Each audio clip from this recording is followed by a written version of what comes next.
by Benning. Darnell Nurse left it in the corner, gets up center. Perry scores! Corey Perry! Ilya able to shake away from Solani. It's given away to Solani. Around in front. Score! Teemu Solani with the steal. Three of the fans want one. Score! Off the floor! On the board! Paul Kariya!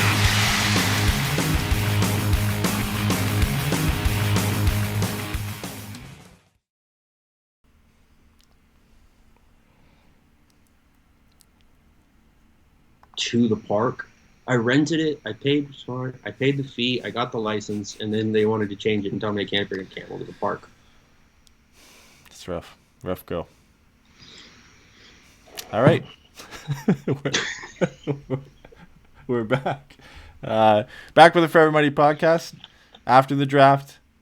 I hope you all enjoyed our 5-hour draft preview. You know what? Ridiculous. We heard a lot of good feedback, and I appreciate it. I do, because I thought it was going to be a tough go for a lot of you. A lot of just kind of lighthearted jokes about how long it was, but you all watched it, so I appreciate it. I hope it helped preview you and get you ready for the draft, even though the guy the Ducks ultimately drafted at 10, I kind of shit on a bit in our preview, but I am happy with the pick. But yeah, we have a draft preview show coming up that we're gonna get a guest on and kind of go more in detail in the picks. But it won't be 5 hours, I promise. It will be a lot much more condensed. Yeah, because we'll have somebody there that has a time limit and needs to get off, so we can't sit Yeah, here. Sit here bullshit. But yeah, we got that coming up. But it was good. It was fun. I somehow did not get taken down by Twitch because I live streamed the draft. We're not big time for them to the NHL or Sportsnet or NHL Network to come hunt me down. So we had to. That's what you think. Yeah. Well, yeah. Maybe they're outside the waiting. door right now. Masks on, flashbangs ready, bro. They were waiting for this very moment where I go live and admit to everybody that I publicly streamed the draft. So. Yeah, the video record of it wasn't enough. They needed the confession. It was better. It was better because normally when we do that, the last couple of years that we've live streamed the draft, we haven't had the stream on, but I'm still watching it from a stream because I refuse to buy cable. So I'm always 30 seconds behind. And we got people in the chat honestly excited, and they're watching on their TV, and then I know the pick before we get it. The draft lottery has been like that the last 3 years we've done the draft lottery live, and it's been a mess. And it's Jimmy every year refuses to not spoil it. And the chat, so. But yeah, I mean, it was fun. We had some live reactions to the Ducks' first 2 picks, from Mintyukov and Gauthier, and some of the guys that. Some big trades, obviously the Blackhawks and Canadiens putting together a few trades, and the Islanders kind of getting in the mix there. Chicago moving up to 7, Montreal moving from wherever they were to 13, and then trading 13 to Chicago. I think for Kirby Dach. So some big moves on draft day, but a relatively quiet day for the Ducks in terms of trades. But they walk out of the draft with 2 really good players, some good picks in the second round, and then anything beyond that. They didn't have a third, so anything from the 4th and beyond they're always crapshoots anyway. So big focus on the first 4 guys that went, but a fun day, a fun couple days, and somehow the entire second round was a lot quicker than the 4-hour first round. as usually is. Yeah, I clocked out. So I started the stream 10 minutes after the broadcast begun at 4 p.m. Pacific, 7 Eastern. So I thought I was late. I was like, oh, okay, I'm going to, potentially miss the first pick, whatever. Nope, they're still doing intros and everything. And when I clocked out just after the last pick, probably about 30 seconds after the last pick, the stream was 3 hours and 55 minutes long. That's absurd. 32 picks took 3 hours and 55 minutes. I know there's some trades thrown in there, but holy. It's yeah, but it's the commercials. It's, them stretching everything out. Like, yeah. Walking. Well, it's in person again too, right? So walking to the stage and the pictures. And, it's also like it's the first round, so like the stakes are raised as far as making your pick. You've got teams that are probably, debating what pick to make up until the last possible second, unless I don't know what like the average time needed to make a pick is, but it wouldn't surprise me if it was longer in the first round than any other round. Yeah. Well, you get the 3-minute clock too, right? You get the 3-minute clock in the first round, and I'm sure that shortens down a bit in the second. So. Yeah. But no, it was fun. The draft was fun. I was actually in the car for I think I only was on for the first 4 picks. I was able to follow the stream, and then I had to get in the car. So You got some excitement. Shane Wright falling to 4. It was Pretty great. exciting. I mean, and it was funny because like we kept hearing Slafkovsky, and everybody was kind of like, it's fucking bullshit.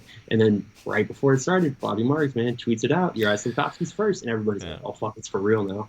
Yeah, the moment he puts it out, and like it's just wild. I don't understand how he's this connected, but it was like 30 seconds before each pick was made. Slafkovsky, Nemec, Cooley. Like this guy's got a hardwired line right to the GMs before they make their 100%. pick. It's like after the pick is in, there's a text that goes out to Bobby. It's like, "Oh, we're taking this guy," and he tweets it out. Like it's absolutely honestly, wild. you can't rule out that he's got the like Batman super screen thing where Yeah. it's just him watching 1,000 screens and making sure he knows who every pick is going to be every second. Yeah, It's it's fucking wild. ridiculous. Dude, it's a whole nother level. It's like Watch, right? Watch for NBA, and he's just at Right. that level where he's just I don't know what he's done to get to that point, sold his soul or something, but he's just so connected. Everybody's on speed dial. And the moment any GM does anything, that guy's getting a text to his phone saying, "Listen, this is going down. You're the guy we want to get it out there." And like, he's toned it down now because he's retired. But like there was that era for a long time where anything happened, it was coming from Bob. That was it, just him. But now it's his empire has been divided among a bunch of different And people. he still just walks out every now and then, reminds everybody that he's still the shit. Yeah, he comes out So good. for draft and trade deadline and just reminds everybody like, "Listen, when I'm out here, when I'm center stage, I'm throwing it down. Everything's coming through me." So Yeah, it really is just kind of, your dad coming out into the driveway and dunking on you in the hoop just to be like, just so you guys know, I'm still in charge. Yeah. Because he's doing that for himself and for the fans, and any other reason, it has to be like, fuck you, Elliot, and or to promote his screw Bobby you, Kuiper, Marks. like any of that stuff, right? Yeah. Other than the margaritas, there's no reason for him to do this. So, and everything I've heard is that he's a decent guy. Like, he seems like a good dude. So, like, I don't think he's doing it to be a dick to Elliot or anything like that. I think he's just doing it because he enjoys it. Yeah, he did it for so long at the top, and it's hard to just kind of one day say, "Okay, I'm not doing it anymore." So he comes out for the one-off events every year, the draft and free agency, or not free. I don't know if he comes free agency, but the trade deadline and the draft. That's where he's. Oh, jeez, Brett says he has all the GM's children hostage. Oh no, his Bobby Margarita empire is built on children's tears. Goodness. All good empires are built on children's tears. It's fine. Sure. We had a pretty in-depth conversation before the show. Because we're stupid. Yeah, there's been a lot happening, and just in terms of, I guess, the reaction to how the last couple of days have gone, with the picks the Ducks have made, with the lack of moves that they've made despite having all this cap space that they said they're willing to put out there. I think if I go back and look at the trades, there was really only like 3 trades where significant cap space was moved, and it was actually a cap dump. I don't consider Ryan McDonough's trade a cap dump because the Predators really wanted him and they paid to get him, and Tampa was dumping him, but the Predators want him to play. Like, it's not a straight cap dump. But like Mrazek was a cap dump. Cassian was a cap dump.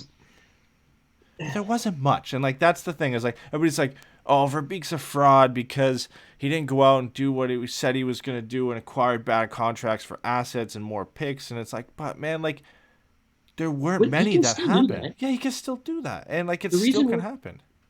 Yeah, the reason we're recording today is because we're a couple days away from free agency, when teams are going to need to go out and teams are going to want to go out and spend money, and they're going to need cap space to do that. Maybe some of the moves that were going to be made are going to have next year's picks attached to them, or prospects that were just taken. Maybe, you know what I mean? There's 1,000 different things. The opportunity for Pat Verbeek to weaponize his cap space is not gone. And no, just the chance to weaponize it for this draft is gone, which is fine. It just didn't materialize at the draft. Right. And this is, again, all to say there's still the rest of this fucking season for him to carry that cap space into the trade deadline. You know what I mean? Like, there are 1,000 ways. They don't have to spend the cap space right now. It's not burning a hole in their pocket. They just got to get to the floor, and they can operate at the floor. Like, we're going to dive into RFAs that they need to sign anyways. They're going to be fine. They're going to get to the floor. Yeah, there's not as much room to get to the floor as people think. We're going to dive into that. Obviously, the show is about that. We're going to talk about the RFAs and even some of the UFAs the Ducks have. They need it's around $18 million. I think it's slightly above $18 million or slightly below to get to the floor, which is $61 million from where they are now. Lindstrom has to re-sign. Milano likely going to re-sign. Steele up in the air. Vacanine and Benoit, and then Jacob Larsson. Those are the RFAs. Aston Reese, Lettieri, Mayhew, Simone, Suster, Robinson, and Patterin are the UFAs. So let's say you sign, a few of the UFAs, or at the very least your RFAs. You're getting to about 14, 13 million, maybe less than that. Somewhere between 10 and 14, I would think. Okay, then you go out and you sign a few UFAs. Maybe you take on one bad contract. Boom, you're there. You're at the floor, right? Like, it's not that difficult to get there. You don't need to use it all because guess what? You're going to have this cap space next year too. You're going to have it throughout the entire season, like you said. You're going to have it at the trade deadline when teams are going to want to offload bad contracts to get other guys. Like, you're going to be fine. Like, you are going to be fine. You're going to make it there. And, like, I don't look at the lack of moves as an issue because, again, there weren't many deals that were made. There's a big harp on, we didn't get DeBrincat. We didn't get Fiala. Guess what? I don't know how, if we were really ever in the discussions, and maybe we were. We talked about this again before the show. The packages that both those players went for, I firmly believe there was absolutely nothing the Ducks could do other than severely overpay for these guys because of what went the other way. Chicago was looking for the highest possible pick they could get in the first round to get their guy. Kyle Davidson, after he drafted Kevin Korchinski, and yeah, everybody's going to say this about their guy, but there was something about the way he said it that they wanted this guy. And the fact that he went at 7, they wanted this guy because he could have gone around 10 to 15. Like, there's a chance he could have fallen. They wanted this guy. They wanted this guy at 7. There's somebody told me today, the Ducks could offer 10 and this and this and this. Okay, but you would have had to go well above and beyond and overpay to do that because Chicago wanted 7. They wanted that pick to get their guy where they could have got them. You could argue maybe Korchinski would have been at 10, but why take that risk when you've got 7 on the table? You can get 7 right there, and you can get your guy. You don't have to worry about it. Don't have to gamble. You get your guy. You don't want to make it. The last thing you want to do if you're the Blackhawks GM is make that trade with Anaheim, get 10. Korchinski goes before. Now you're like, oh God, well we wanted this guy. That's the guy we wanted in the DeBrincat trade. Now we didn't get him. Now what are we gonna do? Right? You're still gonna get a good player, but that's the guy you wanted. And then the Fiala trade. So it's 19 and Faber is what they got. And Faber's projections are all over the place, but some people think he's going to be an NHL defenseman who can be like a 4 or 5 shutdown. There are some people think he can be a 2-3. That if the offense comes along, he'll be a real elite shutdown defenseman. From Minnesota, played at the University of Minnesota. Guess which team has probably seen a lot of him this year outside Kings scouts? Probably Minnesota. Go ahead. Oh, shit. I wasn't going to say that. Right? So not only do you get that prospect who's some people think he's up here, some people think he's down here. Minnesota clearly thought he was up here. You get the 19th pick. Somebody said to me today, why not Hellison and a few picks? Well, because Hellison is probably down here compared to Faber with where they project these guys to be. Well, think about this, right? Who did Hellison get traded for? Josh Manson. Yeah. Who did Faber get traded for? Kevin Fiala. Yeah. And he's the main piece of that deal. The 19th pick is a first-round pick throw-in. Yeah, I mean, it's the 2 key pieces. They weren't making that trade without both of those pieces. Right, yeah. You know what I mean? And again, if nothing else, there should be something to be said that Minnesota is one of those teams along the lines of Nashville and Anaheim that have a record of developing multiple impact top 4 defensemen. Mm-hmm. So if they think this guy's got a shot, then yeah, man, that's the guy that they wanted. And there is something to be said about having local kids. How many of us have all been like, fuck it, let's just go get Cam York because he's from LA. And Minnesota has a history. They have a history more than I think any other team of getting kids from Minnesota. whatever that fits their ethos, their philosophy of how they want to build their team is they want kids who want to compete and play for the Minnesota Wild. I can't hate that. They are a smaller franchise in the sense that they're not a New York or a Toronto. Like they have some of the best fans in hockey in terms of showing up and being there no matter how the team is. But there's something to be said about having a kid who knows what it's like to play and grow up and be in that area. And they seem to value that clearly of the way they have, they handed out long-term deals to Parise and Suter because they wanted guys who are from Minnesota and that are used to living there, can play there and play for the team and want to win in Minnesota. So there's something to be said about that. Didn't they have Matt Cullen on their team at one point? Yeah. Weird. I feel like that's relevant. Yeah, I don't know, man. Like, if you're Anaheim at that point, then you're having to offer Zellweger, and there's a very high chance that Minnesota even values Faber above Zellweger just because, again, for all the reasons we've already said. So how high are you willing to go to just completely trump that offer to get Fiala, where it's not even worth it at that point? It's not on Pat Verbeek. We don't know what the offer was, but when you can look at both these deals and say, yeah, there was two pieces in each of these deals that the teams clearly wanted, and the Ducks couldn't do anything to compete with it. They just didn't have something that would stack up unless you're overpaying. Then it's not worth it. It's not his fault that Ottawa had 7 and we had 10, and that LA has Faber and we didn't have a guy that Minnesota valued as highly as Faber. That's their opinion of the players that were available, and they wanted those guys. I'm sure there were conversations around those players, and the Ducks just weren't willing to give up as much as it would have cost from their end versus what LA ended up giving up, right? And it's all about perspective. You go into that, but then it moves into the signings. After the big trades didn't go Anaheim's way, we see people come out and say, oh, well, Forsberg re-signed in Nashville. He's not even out here going after Forsberg. He can't. Dude, Forsberg, if nothing else, Forsberg has made it. So yes. So 100% yes. I think the thing for me is like there's multiple reasons why you can. There's multiple valid reasons for why those two guys are not in Anaheim right now. There's also multiple valid reasons why they shouldn't be. Yeah. The argument for why they should be is very simple. They're really good. Not arguing with you. Brinkett's great. Fiala's great. We've talked about both on here. We've been huge fans of them. You know what I mean? I was a little bit more hesitant on bringing Fiala in. You were a big fan of it because you like the way he plays. Yeah. I don't, you know what I mean? And I said it even on the thing. Like, look, man, if we get Fiala, I'm not going to be pissed. I think he's a great player. But okay, fine. So now what you're looking at is, like you said, there's the package part of it. But then there's also the part that both of those guys also had to get re-signed. That's why they had to get traded. If DeBrincat doesn't have 1 year left before being arbitration eligible as an RFA, he's not getting traded. They have no reason to trade him. Well, they traded him because of the paycheck that he's going to get next. Yep. Fiala got traded because Minnesota literally could not afford to keep him because of the cap hits from those two contracts you talked about earlier. So those guys get moved out because those teams couldn't afford to keep those guys.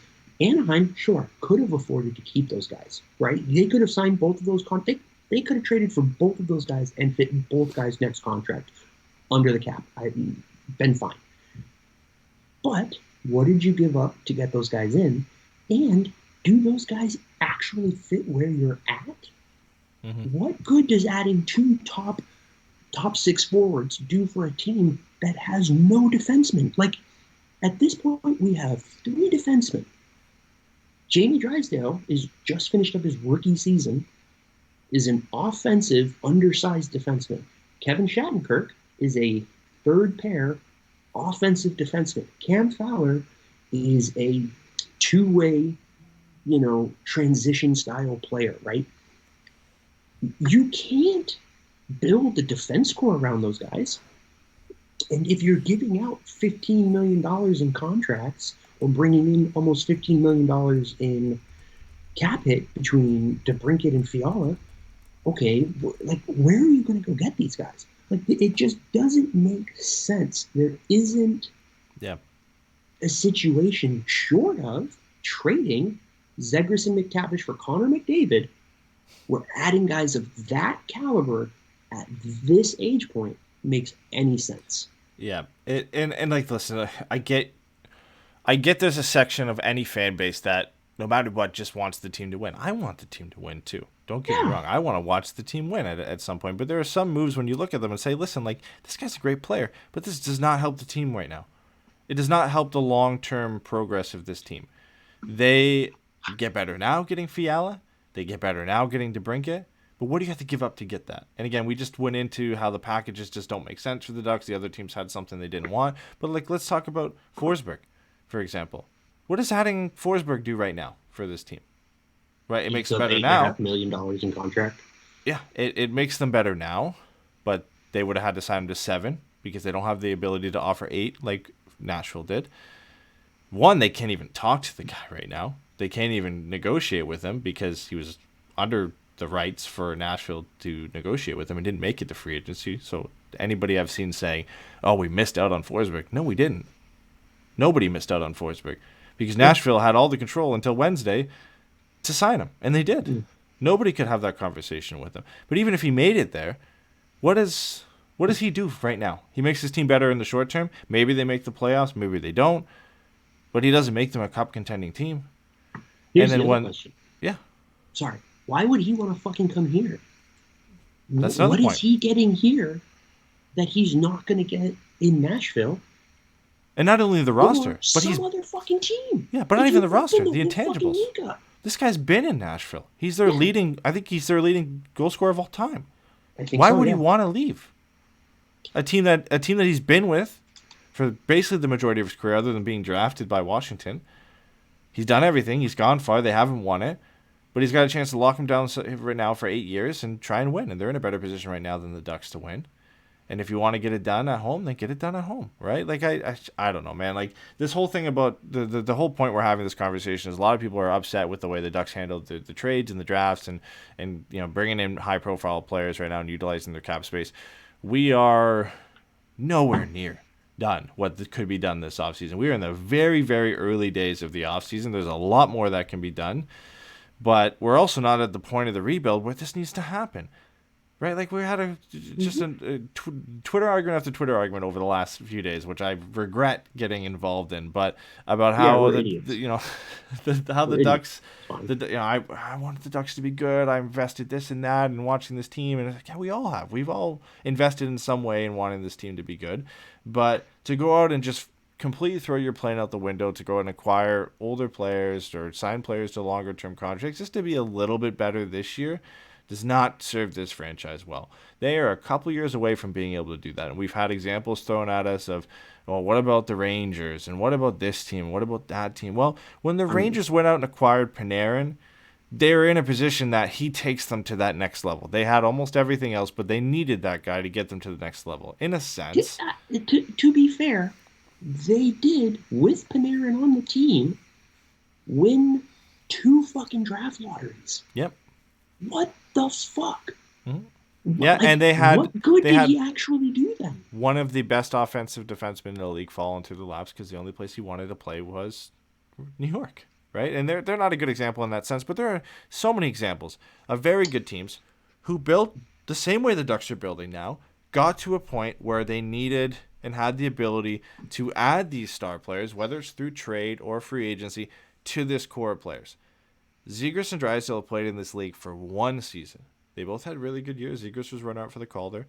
Terry's had 1 good year. They are not at that point yet. And then everybody you throw McTavish into the mix and Zellweger. They have had very good junior seasons. McTavish has played 9 games in the National Hockey League. Perreault has had one very good AHL season and a few good junior seasons. He's played 1 game in the National Hockey League. The rest of their prospects haven't got here yet. They are not at a point to go out and add Forsberg to this roster to supplement a young core that we don't even know how many of them are sticking around yet and how many of them and where they're going to play in the lineup. They're not. We don't have the core. They're not there yet. We think we do, and I'm not trying to discount it. You can attest to the ridiculous amount of hype I have been feeding you just about how much I love McTavish. I think he has a chance to be incredibly special. Mm-hmm. I really, really do. Do you know what that is? It's a chance. We don't know yet. Yeah. You can't commit to a core that you don't have. Trevor Zegras and Troy Terry could both turn into pumpkins next season. It could happen. We don't know. There isn't enough proof of concept yet for either of those guys to say we need to start building now. Yeah. What you're looking at is going, okay, we need to start looking at making sure maybe the guys we're drafting, we try to pick guys with smaller timelines, right? Like Minchikov. Mm-hmm. Minchikov's a guy who has a pretty short timeline. He could probably be to the league not next year, but the year after, 23, 24. Yep. Like, that seems reasonable to me. Yeah, next year in the OHL, and then a shot at a few games probably in the NHL, and we'll see from there, right? Like, there's a good chance. And again, he has 3 more years of OHL eligibility because he missed the last season because of COVID. So it's going to be a tough spot that the Ducks are put in at some point because of that. We can get into that discussion later, but because of that shortened season, he's going to have more eligibility. But like the whole point is, we have the starting of a core. We have the good foundation of it. In 2 or 3 years, we'll know what we have with the guys that we have now. We'll know what we have with McTavish because he'll likely play in the NHL this year. And over the next couple of years, we'll kind of establish himself as an NHL player. We'll have more to see from Troy Terry, more from Drysdale, more from Zegras, Perreault, Tracy, the guys on the cusp of the NHL at the point. Mintikov will be making his way to the NHL. Colangelo, all these guys that we've drafted in the first, second, third round are going to start making their way to the NHL roster. We'll know what core we have. And then at that point, when we know what we have, and if we think these young guys are ready to take over the team and be the core foundation of this team moving forward, okay, what do we need? We need a top 6 winger. Okay, who's available in free agency? Who's available in trade? Now we can move some of the other pieces that we just drafted in 2023 and 2024 and 2025 that we don't need right now. You can start moving those guys out in future picks for these guys to bring in and supplement that. I get it. Somebody put it in here. DB Lowry put it in. Like, there's an impatience coming from the fact that this is the longest playoff drought in almost 2 decades. I get it. I understand it. You're as any fan base hates losing. You want to see them win as quickly as possible. But there's a plan in place, and the Ducks are not at that stage yet to be adding these types of players. We've seen what it has done to rebuilds and franchises in the past. It's set them back. That have rushed it. We've used Vancouver as an example. Right. I was going to say, what do we want to do? Go out and sign Tyler Myers and Jay Beagle and Louis Eriksson and right after drafting Pedersen and Betzer and Hughes and waiting to see what you have in those guys in Demko, and then all of a sudden you think, okay, like, I think we're ready after 1 or 2 years of these guys. No, you weren't. You weren't ready. And it shows. You haven't made the playoffs with those guys and the guys you added because you didn't add at the right time. You didn't stay bad, as stupid as it sounds. You didn't stay bad long enough to figure out what you had in the guys that you have on the roster and give them enough time to really get there. Here's the other part of it. The guys who you were betting on weren't at the point where the guys that you were adding made a difference. Mm-hmm. If you go back in time, just to that state, Jay Beagle going to Edmonton would make more sense than when he went to Calgary or Vancouver. Mm-hmm. He would have actually been able to be a meaningful player for that short period right after leaving Washington, right? He was good for like 2-3 years ago. He could have been a meaningful player for Edmonton. Jesus Christ, right? He could have been a meaningful player for Edmonton at that point. Vancouver wasn't there yet. Mm-hmm. So even if you want to say that the guys that they went out and signed, maybe they paid a little bit too much, but that's what happens in free agency. Okay. Well, maybe they didn't add the most top-line guys, but they thought they had the top-line helmet. They have Horvat, they have Pedersen, they've got Besser. Okay, all right, I see what you're saying. But now look at what they're doing, where they had to take on Oliver Ekman-Larsson's terrible fucking contract to get out of fucking... Yeah, and now they're trying to move it back out the door. Fucking, what are we doing? Like, I don't want to do that. I don't want to be in that position, which is why I'm fine with this. And DBL says, what's the difference between the Vancouver's rebuild and the Kings? I think it's fairly similar because the Kings are now... I don't think they're at the point where they should be adding. Here's the difference. Anze Kopitar is still on the fucking roster. That's if Daniel and Henrik Sedin were 34, it's a different conversation. Mm-hmm. That's the difference. I think there's two things. The Kings haven't rushed their young guys. They're not. Turcotte hasn't been forced up. Byfield hasn't been rushed in. They're not rushing their young guys, and they have older players who are still top 6 players. Yeah, you can say what you want. Anze Kopitar's still fucking good. Yeah, so is Doughty. That's the difference. And Quick had a great season. I think the difference is that that Kopitar, Doughty, Quick are still there and playing well, and that the Kings drafted so well over that small period of time where they were rebuilding, where they had multiple assets to move to get some of these guys, that they still have a very good core of young prospects on the way. They still have Brant Clark, despite moving Faber. They're able to move Faber because they have Brant Clark, and they have Helga Grants, and they have a lot of other defensemen, Tobias Bjornfot, that's in the NHL now. Yeah. Dursey. Like, they've got these guys. They can move Faber to bring in Fiala because they don't need him. They don't need it. And they can take a swing with the older guys they have on the roster. And guess what? If it doesn't pan out and they don't win before these guys' contracts are up, guess what? Byfield's still coming. Turcotte's still coming. Kaliev's still young. Kempe is still young. You got all those defensemen we talked about on the way. That's the difference. That's the difference, is they've done it right. Now they're trying to win with a little bit of what they have left. I don't think they'll get it done, but they have put themselves in a position that, guess what? You can do that. You can try and win with Kopitar, Doughty, and Quick, because you're not mortgaging the future to do it. You still have those prospects on the way, and you draft well enough that you will have more prospects to kind of edge that out. Now you can move some of these picks and whatever. Again, like I said, if things don't pan out, you still have Byfield. You're not moving him. You still have Turcotte. You're not moving him. So when Kopitar goes, you got Byfield, you've got Deneau, and you've got Turcotte. It's not bad. Byfield hits the ceiling that he does. You go right from one contention into a longer period of contention with some veterans on your team. Fiala, a little bit older, 27, 28, 29. Well, that's fine. Deneau. That's fine at that point. You added guys that are, in a sense, young enough, like Fiala, that if this contention window with him doesn't work out with Kopitar, he slides right into the next one as a veteran forward.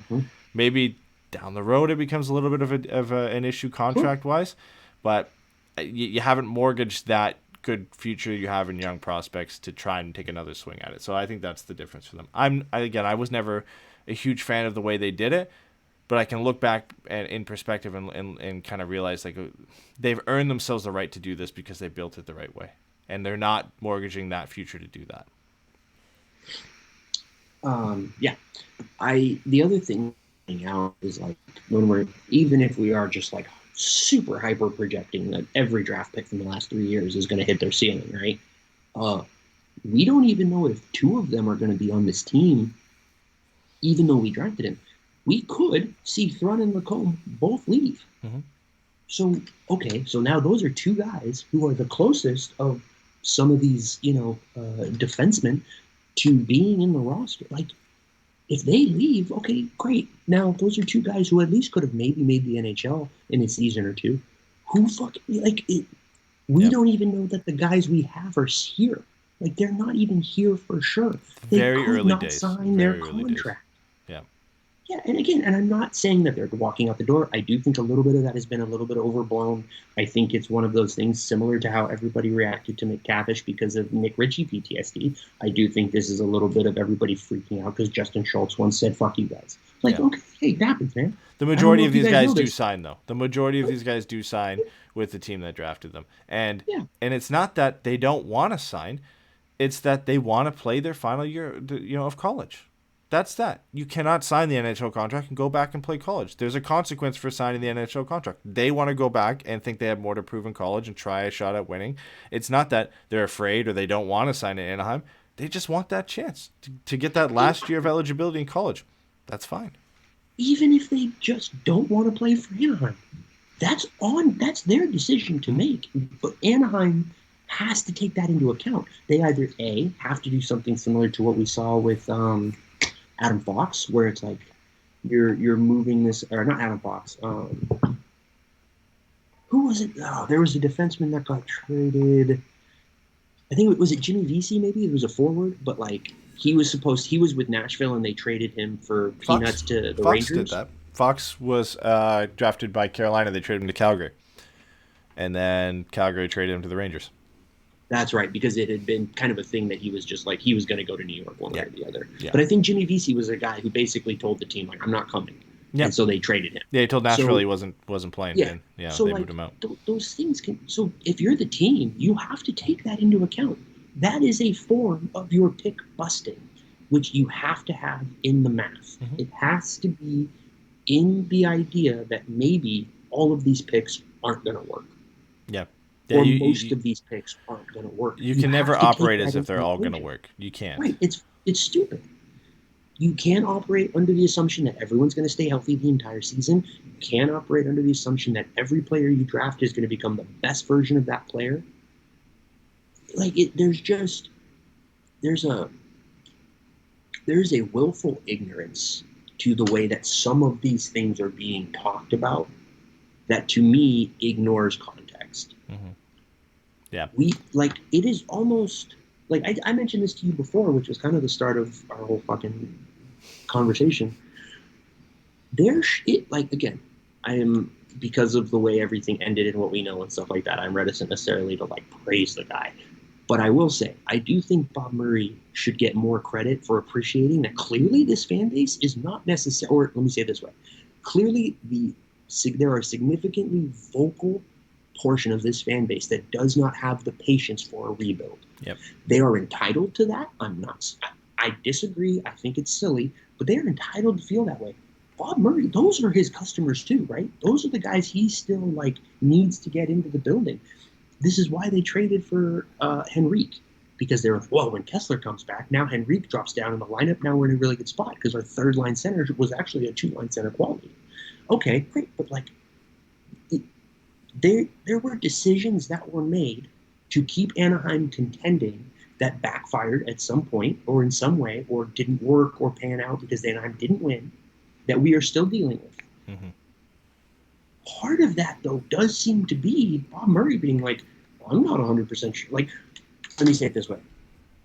It would seem fair, given the way everything has gone with how promising the rebuild looks already, that people are already rushing it. It seems fair to me that Bob Murray was like, oh, we don't have time for this. I can't afford to take this down to the studs or make some of the bigger changes that I have to because these fans are going to riot. We've lived this life before. We have seen this team prioritize the window over the future. And I was fine with it for a lot of it because you had Ryan Getzlaf and you go for it. That's fine. But now we're in the point where we're looking for Ryan Getzlaf. We don't have him yet. We're hoping maybe Trevor Zegras is that guy, or even Mason McTavish is that guy, or maybe Troy Terry's that guy. But we don't know. The odds, just the odds, say whoever that guy is probably isn't on the team yet. That's just statistical odds as far as who is going to be, impact players and things like that. I have all the confidence in the world that this team is going to move forward with Zegras and Terry and Drysdale and McTavish and hopefully Zellweger, and this team is going to be competitive, meaningfully competitive. But I have no interest in making the playoffs or taking ourselves, just being the 13th worst team doesn't do anything for me. I don't want to just get into the playoffs. That's not interesting or fun for me. Yep. If this team was a little bit better, sure, I'm fine with it. Go swing for it. Take your shot. You think you got it? Go for it. But honestly, do we think we're better than Vegas? Do we think we're better than Colorado? Are Vegas we even fully better healthy? than No. Edmonton yet? No. This is St. Louis is still good. Minnesota has really good players. Even with If the guys we're nothing talking about else- adding too, even with Fiala, are we better than those teams? No. No. There's So too many needs. What are we even doing? We're just wasting time and money trying to do something that we contextually cannot do, as opposed to taking your time, patience, which, it sucks.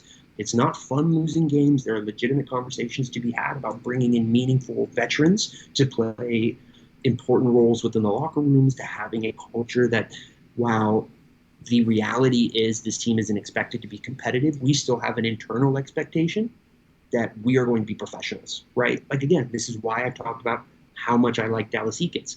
This is the one thing that you need. Dallas Eakins hits perfectly. He gets the process. I have all the other stuff is what it is. He gets where they're at. He gets the process. He understands that what he's trying to do right now is make professional athletes. He's trying to teach these guys how to come to the rink every day, be professionals, how to be successful, how to stay focused, how to go through the ups and downs of a long season. Ryan Getzlaf said it. He goes, they asked him, what happened in the second half? He goes, a lot of the kids didn't know what it took to do it for a full year, which isn't their fault. They've never had to do it. Yeah. That's not their fault. You just have to learn. You can't be expected to be incredible right off the bat. That's fucking stupid. So if we're not going to give these kids the opportunity to learn and to grow, what are we doing it for? Like, what's the point? Yeah. No. We had to get into that, guys, before we got into some of this stuff, because it's been a big conversation on social media and among Ducks fans about the lack of anything really going on, especially because we're going to get it now into our free agency preview and talk about guys like Johnny Gaudreau and some of the bigger trade targets out there. And listen, like, if the Ducks don't sign Johnny Gaudreau, it doesn't mean they're not trying to build something for the future, trying to be more competitive. It just does not make sense, for one. And two, a player like that, why would they want to? We already mentioned this. Why would they want to come to Anaheim at this point? Mm-hmm. At 28 or 29 in Gaudreau's case, why? Why would you come here now to be through this for another 3 or 4 years? You got a better chance to go somewhere else, and a team that has just as much money to spend on you. You're going to get just as good a contract. It makes no sense. And yeah, you know what? The Ducks do have money to spend this year. I think that's been the big part.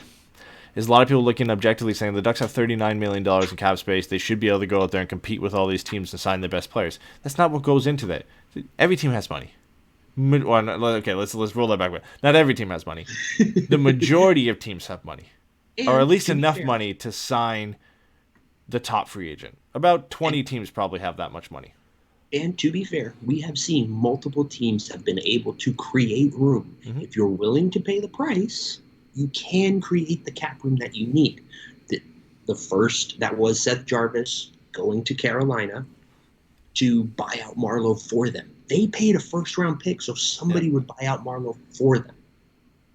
Like, you can pay these prices. The question is are you getting out of it enough? So yes, to your point about not every team has the room, you can make the room. Yep. We've seen that is a possibility. So again, it does keep that pool open. I'm sorry, I cut you off. No, I just want to say, like, again, the long kind of story to our rant for the last 45 minutes is it's well too early to get on Verbeek and say he's a fraud or whatever, Like, the Ducks are not in a spot to do this. I get it. You're impatient. The Ducks have been bad. Everybody wants them to be good again and win, but it takes time. And the top teams in the league are proof that it takes time to win. Especially the most recent Stanley Cup champions, where you have McKinnon, you have Landeskog, you have Erik Johnson coming on after winning, talking about, man, it was a tough 4, 5, 6 years here in the beginning, but it's all worth it now. Colorado built that way. Landeskog, drafted. McKinnon, drafted. Rantanen, drafted. Erik Johnson, traded for. Traded early on. He was St. Louis drafted him, yeah. McCarr, drafted. Right? Byron, drafted. Then all of a sudden, okay, what do we need? Okay, we need a second line center. Kadri. At the point where they get to the next level, Kadri, traded for. Devon Taves, traded for. Burakovsky, signed. Nichushkin, signed. Like, Sam Girard was a sell. They sold Matt Duchene to get Sam Girard. Yeah. So the guy who was instrumental to this team having a successful season, because let's be clear, Cale Makar was injured this season, and a big part of why they were able to get through that, aside from the team being incredibly talented, incredibly well coached, is that they had someone who, while not Cale Makar, because nobody is, Sam Girard was able to step up and still be able to fill that role for them, right? Mm-hmm. To give them 85, 90% of whatever it is, the craziness that Cale Makar gives you every night. Yep. They got him by getting rid of a dude who's good. He was really good at the time. Yeah. There was a debate at the time, is like McKinnon, Duchene. Who do you get rid of? Who do you keep? And they kept the right guy. They kept McKinnon, but there was a legitimate debate at the time. Do you keep Matt Duchene? Do you keep Nathan McKinnon? And they kept Nathan McKinnon, and it worked out for them. But my whole point is, like, there was a core there. There was a core of Landeskog. There was a core of McKinnon and Sam Girard and those guys to build around. Okay, we have enough. We drafted Makar. It hit. We have enough to build around. Now we can go out and add the guys we were talking about earlier. Now is the time to add a Kadri, to go out and add a Burakovsky and a Nichushkin and all these guys, dude, Devon Taves to your roster, and fill it out.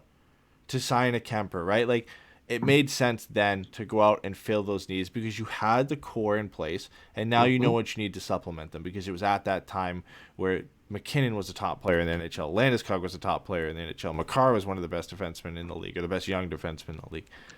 You had done everything and drafted the core that you needed. The Ducks aren't there yet. They're a couple years away potentially from being there if everything hits. If Drysdale develops into the way he's going, if Zegras does, if Terry continues on, if McTavish steps in, now you've got that core. 2 or 3 years down the road, if they prove it, then you can start doing what those teams do and adding in free agency and adding through trades and trading some of the younger assets and draft capital that aren't there yet to go out and get those players that you need. We're just not there yet. But anyway, free agency upcoming Wednesday. We got to get into that. As we've mentioned already, the Ducks have $39 million in cap space, 18 of it which they need to fill to at least reach the cap floor of $61 million. They have RFAs and UFAs. The RFAs are Lindstrom, Milano, Steele, Vakanainen, Benoit, Larson. The UFAs are Aston Reese, Lettieri, Mayhew, Simone, Suster, Robinson, Patterson. Gooley would have been one of the RFAs. He signed in Germany, so he's out the door. So some chance to recoup some of that back. We had the projected contracts down from Evolving Hockey. They've got a great contract projection tool, which seems to be pretty accurate. I mean, sometimes it's way off, just depends, as is the case with teams signing contracts. But they've got Lindstrom at a 3 by 2.3, Milano at a 3 by 2.7, Steele. This one I don't know how he's up at this side, but Steele at 2 by 1.7. There's absolutely no chance this guy makes more than Troy Terry and Max Jones next year. Vakanainen at a 1 by 900K, Benoit at 2 by 840, Larson at a basically 1 by 1 mil, and the UFAs were Aston Reese at 3 by 1.89, and then a few kind of league minimum deals for Lettieri, Mayhew, Suster, Robinson, Patterson, and Simone was 3 by 1.3. Not all those guys are going to get re-signed. I think if you at least look at the RFAs, you're looking at potentially $5 million there. The UFAs, you bring a couple of them back, you're looking at around maybe 2, 3. So probably $7 to $8 million between the RFAs and the UFAs that are going to add to that cap space. So the Ducks are looking probably $10 to $12 million outside of the signing of their RFAs and UFAs that they need to get to that cap floor, which is not as significant as the $20 million that we were looking at kind of going into everything. No, I mean, yeah, no, it's very easy for them to get to the floor. They can buy years up on some of their younger players if they want. And they, like we said before, there's still plenty of players that are going to be available for trade in the time between the draft and free agency as teams, because there's a lot of teams that didn't get maybe the guys that they wanted to at the draft. They didn't make certain trades that they were maybe hoping to. Yep. They're now going to be looking to address those things in free agency. So Anaheim is going to be able to go out there and be able to still offer, fucking $40 million worth of cap space for people to come in and take advantage of. And, this is also while considering that Anaheim has at the very least 2 players who probably – wait. How many years does Rico have left? 2? 2, yeah. Okay, so not quite. Him and Silverberg both have 2 left. Okay, so I was thinking of him and Shattenkirk, but Shattenkirk probably isn't on this team at the end of the season. Yeah. He probably gets retained and moved. Now, maybe him and Pat Verbeek have a conversation, and they're more than happy to, keep it together and see what goes on. But I don't see that happening without there being an extension. Yeah. So more than likely, I would imagine Shattenkirk is gone. If they want to retain on Rico, if they theoretically, Silverberg, I'm not even going to entertain. He's going to be a Duck until his contract is up. It doesn't make any sense for anything else. Yeah. But they've got players that are attractive, right? They've got Max Comtois, who could be a player that's attractive. As much as I don't ever want it to happen, they have Max Jones, who's a player that could be attractive to a team like Philadelphia, right? Who likes that type of player, who likes that type of competitiveness, and who I would imagine John Tortorella would love. He might play 50 minutes a night under John Tortorella. So, there's going to be a lot of opportunities for Anaheim just to go out there. I think for me, the thing with this UFA kind of this free agency period, I almost wonder if Anaheim just starts calling agents and being like, hey, you've got this guy. We're interested in this for 1 or 2 year deals or whatever. That's what we're willing to offer you. If you want to go look for other stuff, let it go for it. But just so you know, this is what we're willing to offer, and we'll be here. That to me makes the most sense because I could see there being a little bit of musical chairs and more than a couple of decent to above average free agents being without somewhere to go. And they come and sign in Anaheim. Maybe they sign a short, like 1 or 2 year deal, or they sign the Taylor Hall deal, right? Yeah. With Buffalo, and they're just like, okay, well, I'll get traded at the line. We'll go from there. Okay, there's more to that's a perfectly reasonable way for them to work through this free agency. Yes, they have to spend X amount of money to get to the cap floor. They do not have to spend $40 million. No. So it isn't going to be altogether that difficult, in my opinion, for them to get to the floor. Yeah. 10 to 12 million, like we said, likely. That can get eaten up pretty fast. We've got a bunch of targets to look at as we get into them. The one thing before we move on from our RFAs and UFAs, I want to just talk about some of really the two, or I guess the three bigger ones for the RFAs, Lindstrom, Milano, and Steele. Do you think those are fair deals? Like Lindstrom, a 3 by basically 2.3? Yeah, I think that makes sense. I think if I'm Lindstrom, I'd look for 2 by 2.5 maybe. Yeah. A little bit shorter. Yeah. And him and Steele did both take their qualifying offers last year, right? With the intent of, this year is a perfect example of the risk that they took. Isaac Lundstrom did a pretty good job to get himself another contract. Sam Steele did a pretty good job to, I don't know how we got there with the Twins thing. Their models are incredibly accurate.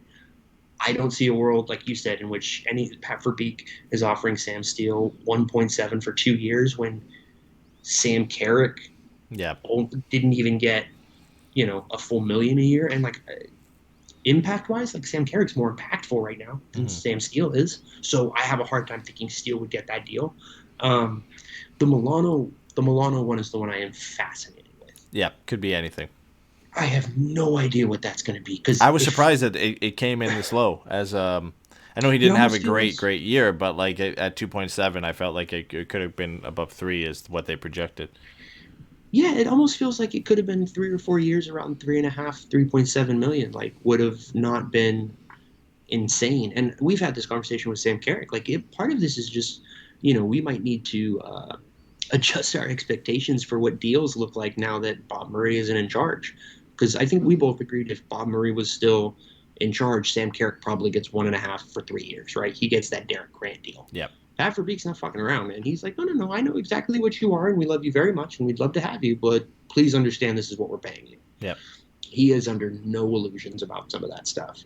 And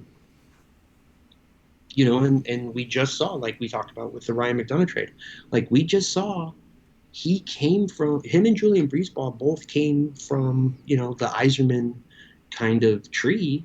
Those guys are not sentimental. So they're not going to be giving out, legacy contracts and shit like that. I think that they probably are going to have to trade for 1 or 2 guys, over the first, maybe, 3-4 days of free agency, just because I imagine that's when teams will be the most willing to give things up to move deals. Now that the draft is over and that part of it is done. I think they probably have to add $7 million, all things considered, in salary beyond just their RFAs, and a couple of the UFAs that they may want to keep. Yeah. But I don't think getting to the floor is going to be an issue for this team. And I think there's every reason to think that they will get there in an incredibly efficient way. Yeah. I think of all the RFAs, the only one I'm confident 100%, all these guys could be back in their RFAs, so they probably should. The only guy I'm 100% confident is going to be back is Lindstrom. I think Milano is, like you said, the interesting case that he could be back, but if he ends up asking for too much, they'll hit him with a qualifying offer. He's not going to go to free agency, but there's a very real situation that if it's not working out, they trade his rights. I could see that happening as a potential move down the line if things don't work out. They have the cap space that if it is a 1 or 2 year deal, if he's asking for a bit more, you settle an arbitration on a 1 year by whatever, and you just sign him and have him, and then maybe you flip him at the deadline. It's a flippable asset that's possible. Steele, I don't know, man. There's a chance they don't even qualify him if they aren't happy with it. We're at that point here. I think you should, but there's a very real chance that you might not if you've just you're done with it, right? Like I could see it. That's the thing. Like I can't see it with Lundestrom. I there's part of me that could see it with Steele where they just say, yep, that's it. We're not qualifying you. It's done. Here's my thing. Oh, I can't believe it. This is where we're at. That to me would be my least favorite phrase in the world, which is bad asset management. The qualifying offer ensures that they, God, this feels so gross. I fucking hate this league, or just pro sports park, but whatever. They retain under team control. That's the least gross way to say it, which means they either can accept that deal and play or not accept that deal and just sit until the next RFA signing period starts up. Yeah, unless there was arbitration. I can't remember. I don't think Steele had it, though. I think it's Milano who has arbitration rights. So let me look. I have our thing up right now. No, they all have arbitration. They all do? Okay. So then at some point he would get signed, yeah. So yeah, but it would end up being, like you said, some kind of a 1-year deal. Mm-hmm. There's nothing to lose by qualifying him, especially given they have $40 million in cap space. You know what I mean? Like, this isn't like they're tied up against it and they're like, we don't want to take on $1.5 million, $2 million in cap it or whatever it is that it's going to be. But they can still trade him for a 5th or a 6th or another prospect, right? There's no reason they can't do a Smith-Pelly-Sakach trade. Yeah. So, and we can talk about this with a couple of names that are on the UFA list. Surprisingly, Chicago didn't qualify Strom or Kubalik. Yeah, that's a complete dump for them. I said it like you. I don't like that. That's gross. Kubalik. That sounds weird. Kubalik. Anyways, yeah, wow. Maybe not throw stones on that one. But, they didn't qualify those guys. And I get that, they're at a different point and they traded Kirby Dack. So clearly 26-year-old RFAs are not necessarily the most enticing thing. But they left money on the table. They could have gotten a 4th or something else for that player to go sign with somebody else. And that's the thing about it to me that doesn't make sense is you have nothing to lose. And I think he goes by Knight Rider on Twitter. He's a Buffalo Sabres fan, the poor guy. But he made a comment about these two deals. He said, being a smart ass as everybody on Twitter is, he goes, I refer to these deals like bottles, which is you can, in the moment, justify them independently. You can find a reason why it makes sense. But over the course of time, they add up to a significant lack or a lost value in one form or another. Either you're letting players walk for nothing, or you're losing players in general, or you're selling low on guys, right? Like, or drafting for the floor. You know what I mean? Like when Boston took Trent Frederick, right? They're drafting for the floor. That is the kind of stuff that prevents teams from being able to maximize their way to minimize the amount of time it takes for them to pull out of that rebuild, because all you're getting is just more darts to throw at the board. Go for it, man. There's no reason, even if it is a 7th. A 7th is better than nothing. Take the 7th. Then you take that 7th, your 7th that year, and the 7th from the next year, and you trade them up, and you get a 5th. Okay, now you have a 5th. So now we're in Troy Terry territory, all that kind of shit. Yeah. It's just the premise, like you said, that something is better than nothing at that point. Like, it's a lost opportunity. You could have got something for Strom and Kubalik, but you got nothing. And it's like, at that point, does getting a 4th and a 5th make you feel that much better? No. But at least knowing you got something for guys that you had control of and you just gave it up because you didn't want to, you weren't bothered, or you just wanted, they're clearly tanking.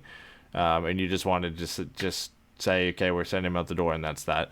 It does add up over time, and like you said, I hate saying bad asset management, but it does account to that over some time that you did that. This is the part of that where that is very real. Yeah. You know what I mean? I don't want to. Well, like Chicago again, where you're at, and trading Kirby Dach and trading Alex DeBrincat, like as a team that's rebuilding, you traded a 21-year-old former 3rd overall pick who's only had a couple years in the league, and you trade a 24-year-old 30 to 40 goal scorer, Alex DeBrincat. Like, that's, it's not all adding up with what Chicago's doing right now. But I'm happy. I'm happy to see them struggling and not making the smartest of moves. Honestly, of all the UFAs the Ducks have, I think Lettieri is probably the most likely to come back for sure, as like an in-betweener like he has been, as long as he's still okay with that role. Mayhew might be the same. The rest of them, I don't know, man. Jerry. Sorry. No, like I think of all of them, I'd rather have those two back at the kind of league minimum deals that we've quoted here. Aston Reese, I like. I don't know if he'd want to come back, or there's going to be a lot of teams that call on him. Pittsburgh might call on him to come back. I could see it. So he is a perfect candidate for a 1-year deal to me. 1 year, $2 million. We're going to have a conversation as the year goes on, see how this team is doing. But at the deadline, we both understand that you're going to need a change of address. Yeah. You know what I mean? Something like just that, because it's the best opportunity for both of them. Aston Reese gets, another year of salary. He gets another year of guaranteed money, because this is his job, right? So there's that part of it. The financial part of it can't be diminished, but it also still gives him the flexibility and the opportunity moving forward to maybe turn a run into another contract. He didn't get that this year. He came the other direction in that trade, right? Where he was sent out of the playoffs.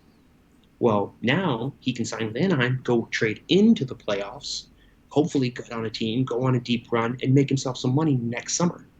To me, he's the guy that I think I would love to see him back. I want Mayhew back for no other reason than I like him, and I hope Patterson is nowhere near this team. Yeah, I think Patterson and Schuster are gone. Robinson, again, he'd be the same as Lettieri, and Mayhew is in between.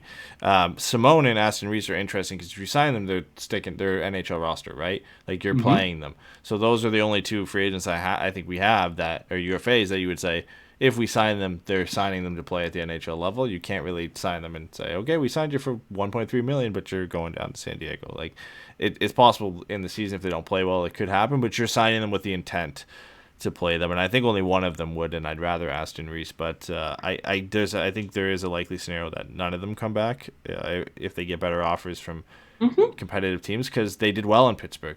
They're good defensive forwards. There's a lot of teams who are looking for these types of guys, and I think Aston Reese definitely is a guy who likes to throw the body around as well.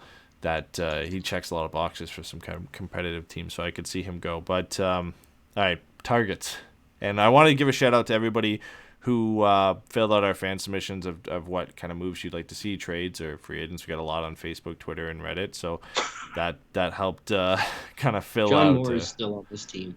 Yeah, I know. But hey, sorry, I'm just looking at cap relief. He'll be cap relief later. But we got a lot of submissions, a lot of names I didn't expect to see, so this helped fill out kind of our. I say targets.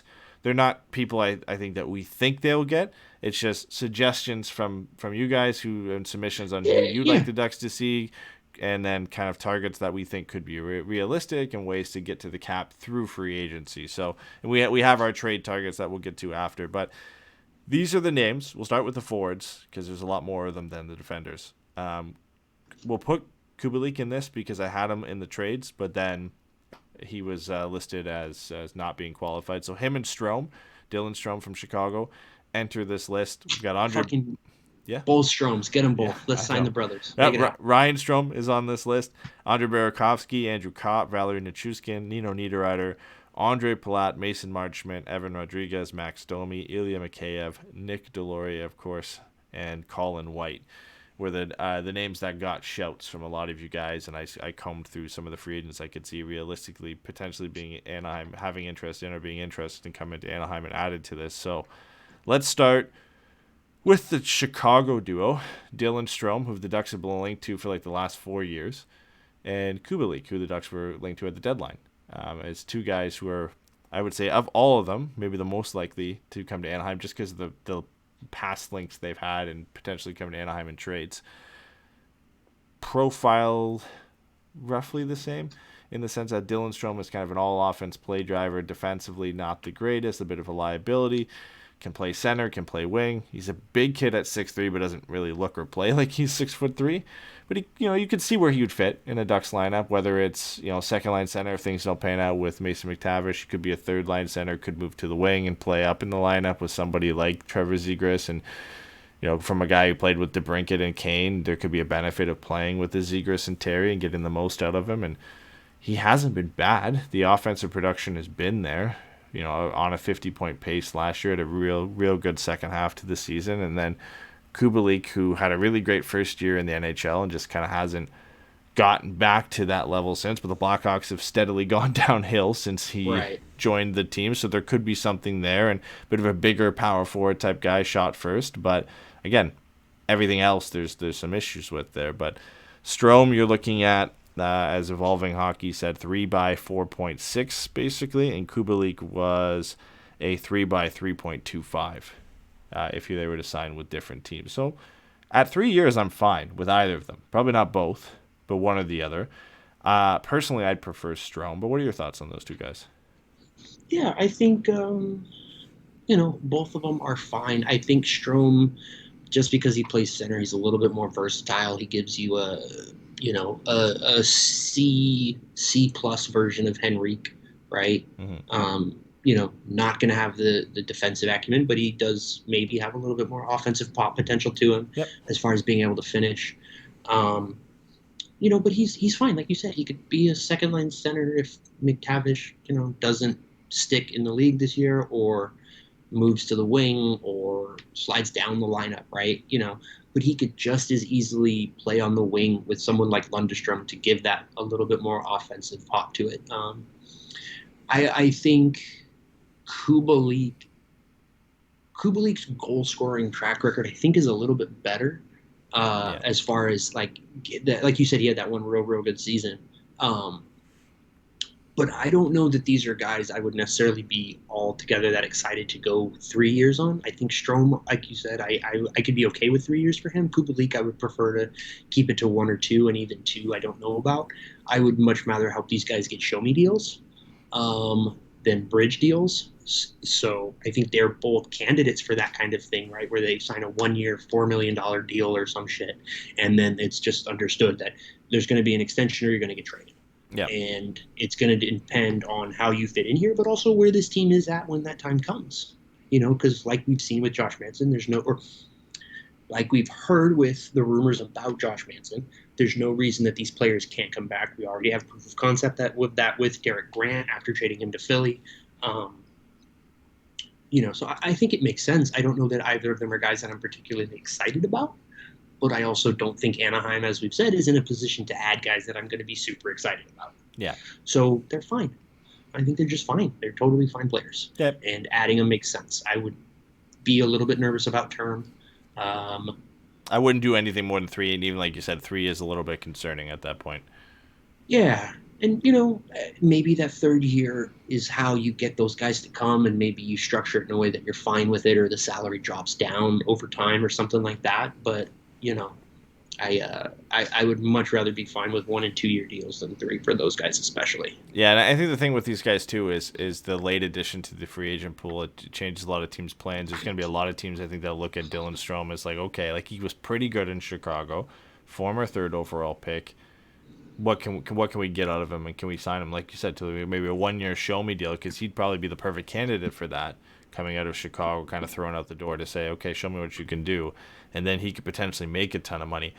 I think for Dylan Strom, there's probably an incentive to go to a very good team and play with very good players, because that's where he had his best success, playing with Kane and DeBrincat and centering that line, and I'm sure he wants to be a center too, and there's going to be a lot of teams out there who are willing to give him that. I don't think Anaheim necessarily can guarantee him a spot at center and have enough kind of enticing wingers for him to play with for him to want to stick around. I think the more realistic one is probably Dominic Kubalik. I think the interest in him will be a little bit less than Strom, and there's projectability for him to play high up in the lineup on the left wing with the Ducks, potentially with Zegras and Terry, to put him with 2 playmakers and say, hey, can you get back to that 30-goal season you had in your first year? So I would be okay with him. I think he fits the Ducks lineup better. I think the upside of Strom is what, again, entices me a little bit to him because of the pedigree he's had in the past. But those are kind of the two, I would say, just more likely in the sense that the Ducks have been linked with them in the past. When we look at the higher profile names, the longer term projected contracts,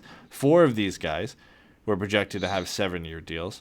Burakovsky at a 7 by 6.9. Ryan Strom at a 7 by 7.15. That was a lot. I did not expect that. Nichushkin at a 7 by 6.4. and Niederreiter at a 7 by 5.725. I'm not sure all of them get 7-year deals, but they're going to get term, I would think. Yeah, I could see them getting 4 or 5. If anybody gets 7, I think it is going to be Nichushkin and Burakovsky. Yep. I could see Strom potentially getting 7 too, but it would be tough. What are you giving him? But yeah, I get. But he's, I don't know, man. He's 28, and I don't know that he covered himself in glory the way the other two did in the playoffs. I think he's got a harder road to hoe, and he's certainly not getting 7 years at that number. No, not a chance. There's no he way had the he's highest getting a cap hit of all the guys we $49 listed, deal. and I don't understand how he was at 7.15 over Burakovsky and Nichushkin. What would you be comfortable giving Ryan Strom if you're Anaheim? Let's say he wants 3 years minimum. Yeah, I mean 5.5. I don't like giving anybody over 6 at this point. I really don't. And there's a world where he probably deserves it. But man, none of these guys on this list I'm comfortable giving a lot of money for a long period of time. It just doesn't make sense. Yeah, no, I agree. I think Niederreiter from an upside perspective is a really interesting choice. He can play both wings. He would be a really nice player to have on the second power play unit or something like that. Mm-hmm.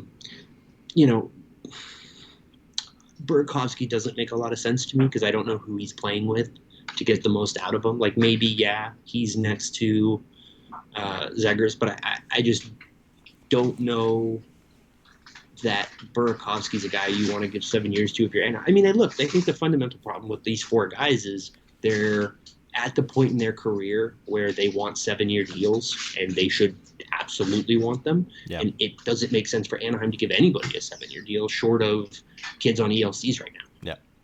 You know what I mean? So as far as that's all concerned, it just doesn't make sense. I mean, again, these are perfect candidates to me for, hey, just so you know, we'll give you 2 by 5, 3 by 4.5, some shit like that. Go see what's out there and, come back to us if you don't like what's out there and you want to do something else. These are candidates for, the music stops and somebody doesn't have a chair to me. Yep.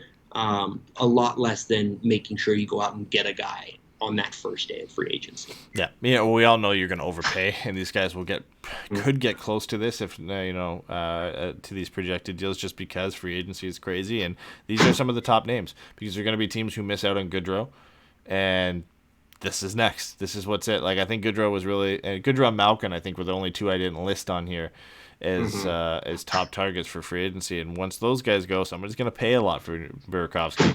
I think Colorado's trying to bring back Nichushkin, so that might get done before we even make it to free agency. Strom will be one of the better centers available. Him and Trocheck outside of Malkin, so their price will be high. You go a little bit down the list, you get into maybe the more considerable ones, the ones you could see potentially Anaheim going after. The guys further down on other teams' lists is that the Anaheim could offer a little bit more money to on a shorter term, and that might be enticing for them in a higher place in the lineup rather than a middle 6 role. You look at guys like Mason Marchman, Evan Rodriguez, Ilya Mikheyev, Max Domi to some extent as well. Marchman had a 3 by 2.45, which I thought was fairly low considering the year he had, but it is just the 1 year. Evan Rodriguez basically had a 3.3. Max Domi had almost a 4 by 4.5. Mikheyev was at a 6 by 5. I don't know where that came from. That one felt out. There's no way he gets anywhere near that. So I think he probably lands closer to the 3 by 3.5, 3 by 4 range rather than that. But those are the guys you could potentially see, right? Not the high profile ones, guys you could still, in Anaheim get potentially top 6 minutes, which is more enticing than middle 6 minutes for some on a better team. And there's shorter term deals, the 3-year, 4-year deals where you're not looking at the 5, 6, 7-year deals that are going to hurt you way down the road. Yeah, I think, they're all interesting guys. I think. Let me ask you this, Edward. Which of those guys would you be the most interested in bringing into the team? Mason Marchman. Evan Rodriguez is close. I like both of them. But, I mean, if you can get Mason Marchman at 3 by 2.45, that's never going to hurt you. It's flippable. He had a great year. Did play, obviously, with Barkov and for most of the year. But we talked about him in our roster projection show where I looked at potential additions to the Ducks. I think top line left wing, I think, was the one we were looking at as a good fit. So I think he'd be the easiest one to project where he'd go. I do like Evan Rodriguez, though, as had a good year in Pittsburgh playing third line center minutes for a while. I know he got jumped up with the top line where guys were hurt. But he can play on the wing, and again, the 3.3. He was on my list when we did the roster projection. Yeah, so I mean, it's two easy favorites for us to pick because they're guys we liked in the past. But you can see where they would play. They're not, the projections they have here at 3x2.5, 3x3 is not going to kill you, and they are flippable. Where, maybe you bring that down to 2 years, you give it a little bit more money.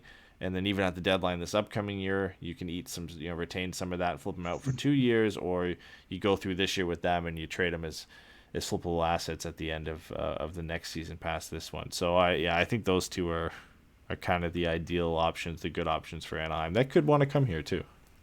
I think so.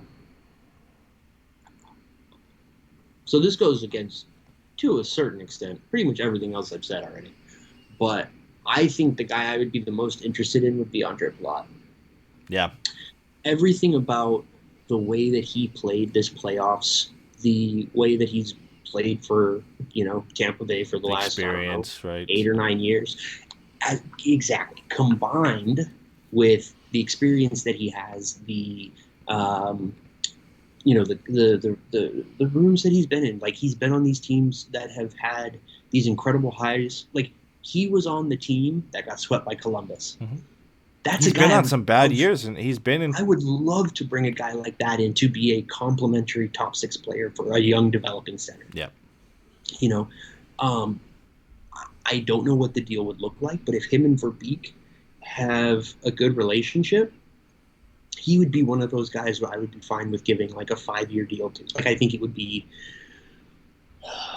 very risky, and it would require some very methodical salary cap planning down the line as far as with certain players that would need to be extended in that window and things like that.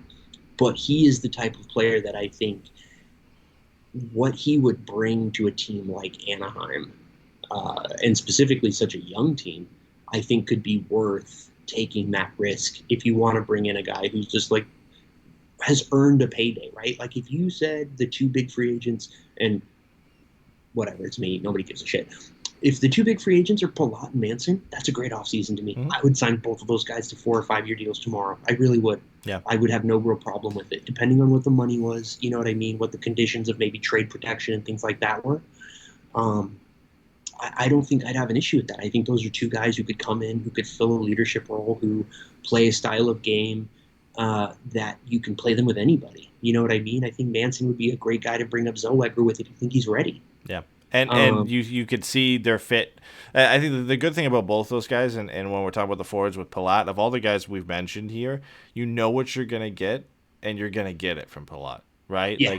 And then all the intangibles that come with it, the hard times he was with Tampa Bay early when they weren't good, to becoming a good team and then getting swept by Columbus and then winning cups and getting to finals and losing in finals. And there's all that with that even, now he comes into Anaheim as a top 6 forward because of just the depth that the Ducks have isn't that great. Right. The reality of the roster. But if you don't pay him too much, 2, 3, 4 years down the road, when he's a bit older, 34, 35, I still think he'll be a valuable player because of the way he plays.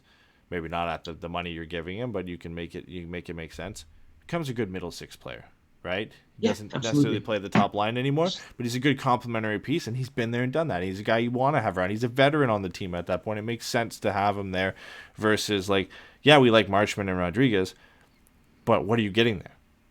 You know, are you getting them at their best? Are you getting what they were before this great season? You're not paying them that much, but we're talking about the chance to flip them later if it doesn't pan out. You're not thinking that necessarily with Palat. You're thinking, okay, we're going to sign him. We know what we're going to get with him, and there's potential upside value of him being a part of this roster when the Ducks are good. I like those moves, and I'm willing to give term to those moves of those guys that you can see, when maybe the best times are gone, that there's still a place for them on this team. I like that. I like those signings because those are the long-term ones that make sense. Giving Burakovsky 7 years doesn't make sense because I don't know what he is yet necessarily, right? Like I still have my reservations about him. I have my reservations about Strom and all those other guys, Nichushkin even, right? That 4 years down the road, does this like crap? With Palat, 3-4 years down the road, I think I'm still comfortable because you have that track record of this is a guy who's going to put up 40, 45 points in a season. If you make the playoffs, he's going to do the hard work for you. He's going to play the right way. He's been in these tough situations before, so I would love it. He's projected at 3 by 5.5. That deal I would be fine giving. Yeah, I mean, that takes the worst years off of the Henrique contract. You know what I mean? Yeah. Like, I wouldn't have any issue with that contract. But like I said, I would give him and Manson both 4 or 5 years tomorrow. It really, again, with all the conditions about salary cap hit and trade protection and things like that. But I think both of those guys, like you said, even if their play declines as those contract goes on, I think they will still be meaningful members of this team in depth roles, as far as leadership, as far as tough minutes, as far as experience, different things like that. Yeah, five would be the max I'd give Palat because that would put him at 36 in the last year of his deal. 4 would be I'd be okay with it. 3 would probably be the ideal mark. Maybe even 4 is the ideal mark because I think I can make that make sense in my head. 5 is the limit. I don't think he even gets more than 5. I don't think any team is willing to give him more than 5 years, but nothing more, I think, than the 5.5. I think he's worth around 5 to 5.5. His, like you said, the playoffs, he had the 21 points in 23 games. That's going to put him up there. The 2 cups, that's going to put him up there on a lot of people's list. But despite all that success, he's a guy, normally when you see that from a player, you think there's absolutely no way he'd come to Anaheim. I could see it. I could see it, that chance to work with a young team again, get for him to go into a situation like he was in Tampa and be highly regarded and be a top 6 player. Right. And get maybe an extra year in Anaheim than you would somewhere else, and maybe a better salary too. Like there's enticing things for him at the stage he is in his career to go to a team like Anaheim that's on the up.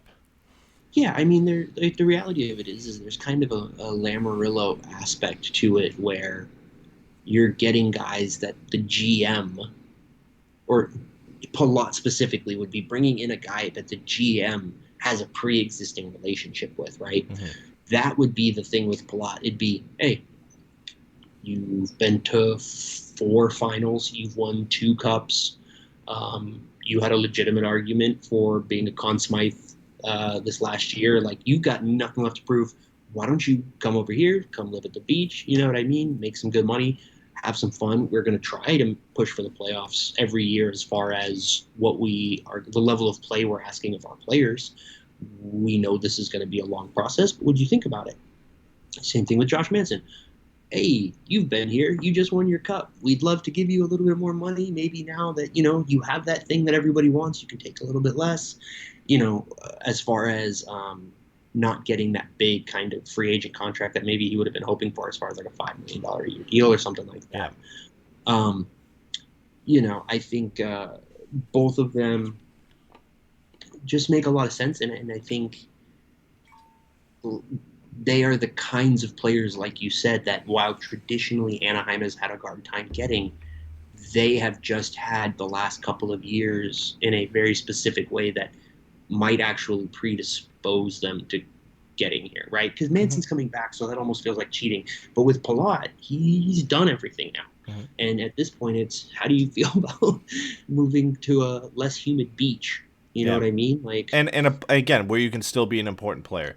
Like, the thing for Palat is how many teams that are very competitive can he go to and still retain that top 6 role for sure, right? Like that's the tough Ken thing, Holland because is trying to give him so much money right now because he's the numbers, the straight numbers of it. He's a 40 to 45 point winger, right? Now, he does a lot of other things well too, but I don't know how many teams that are great he immediately jumps into their top 6 necessarily. Now, there are obviously going to be teams out there who value him very highly for what he's done for good reason, but that in Anaheim he's going to do that.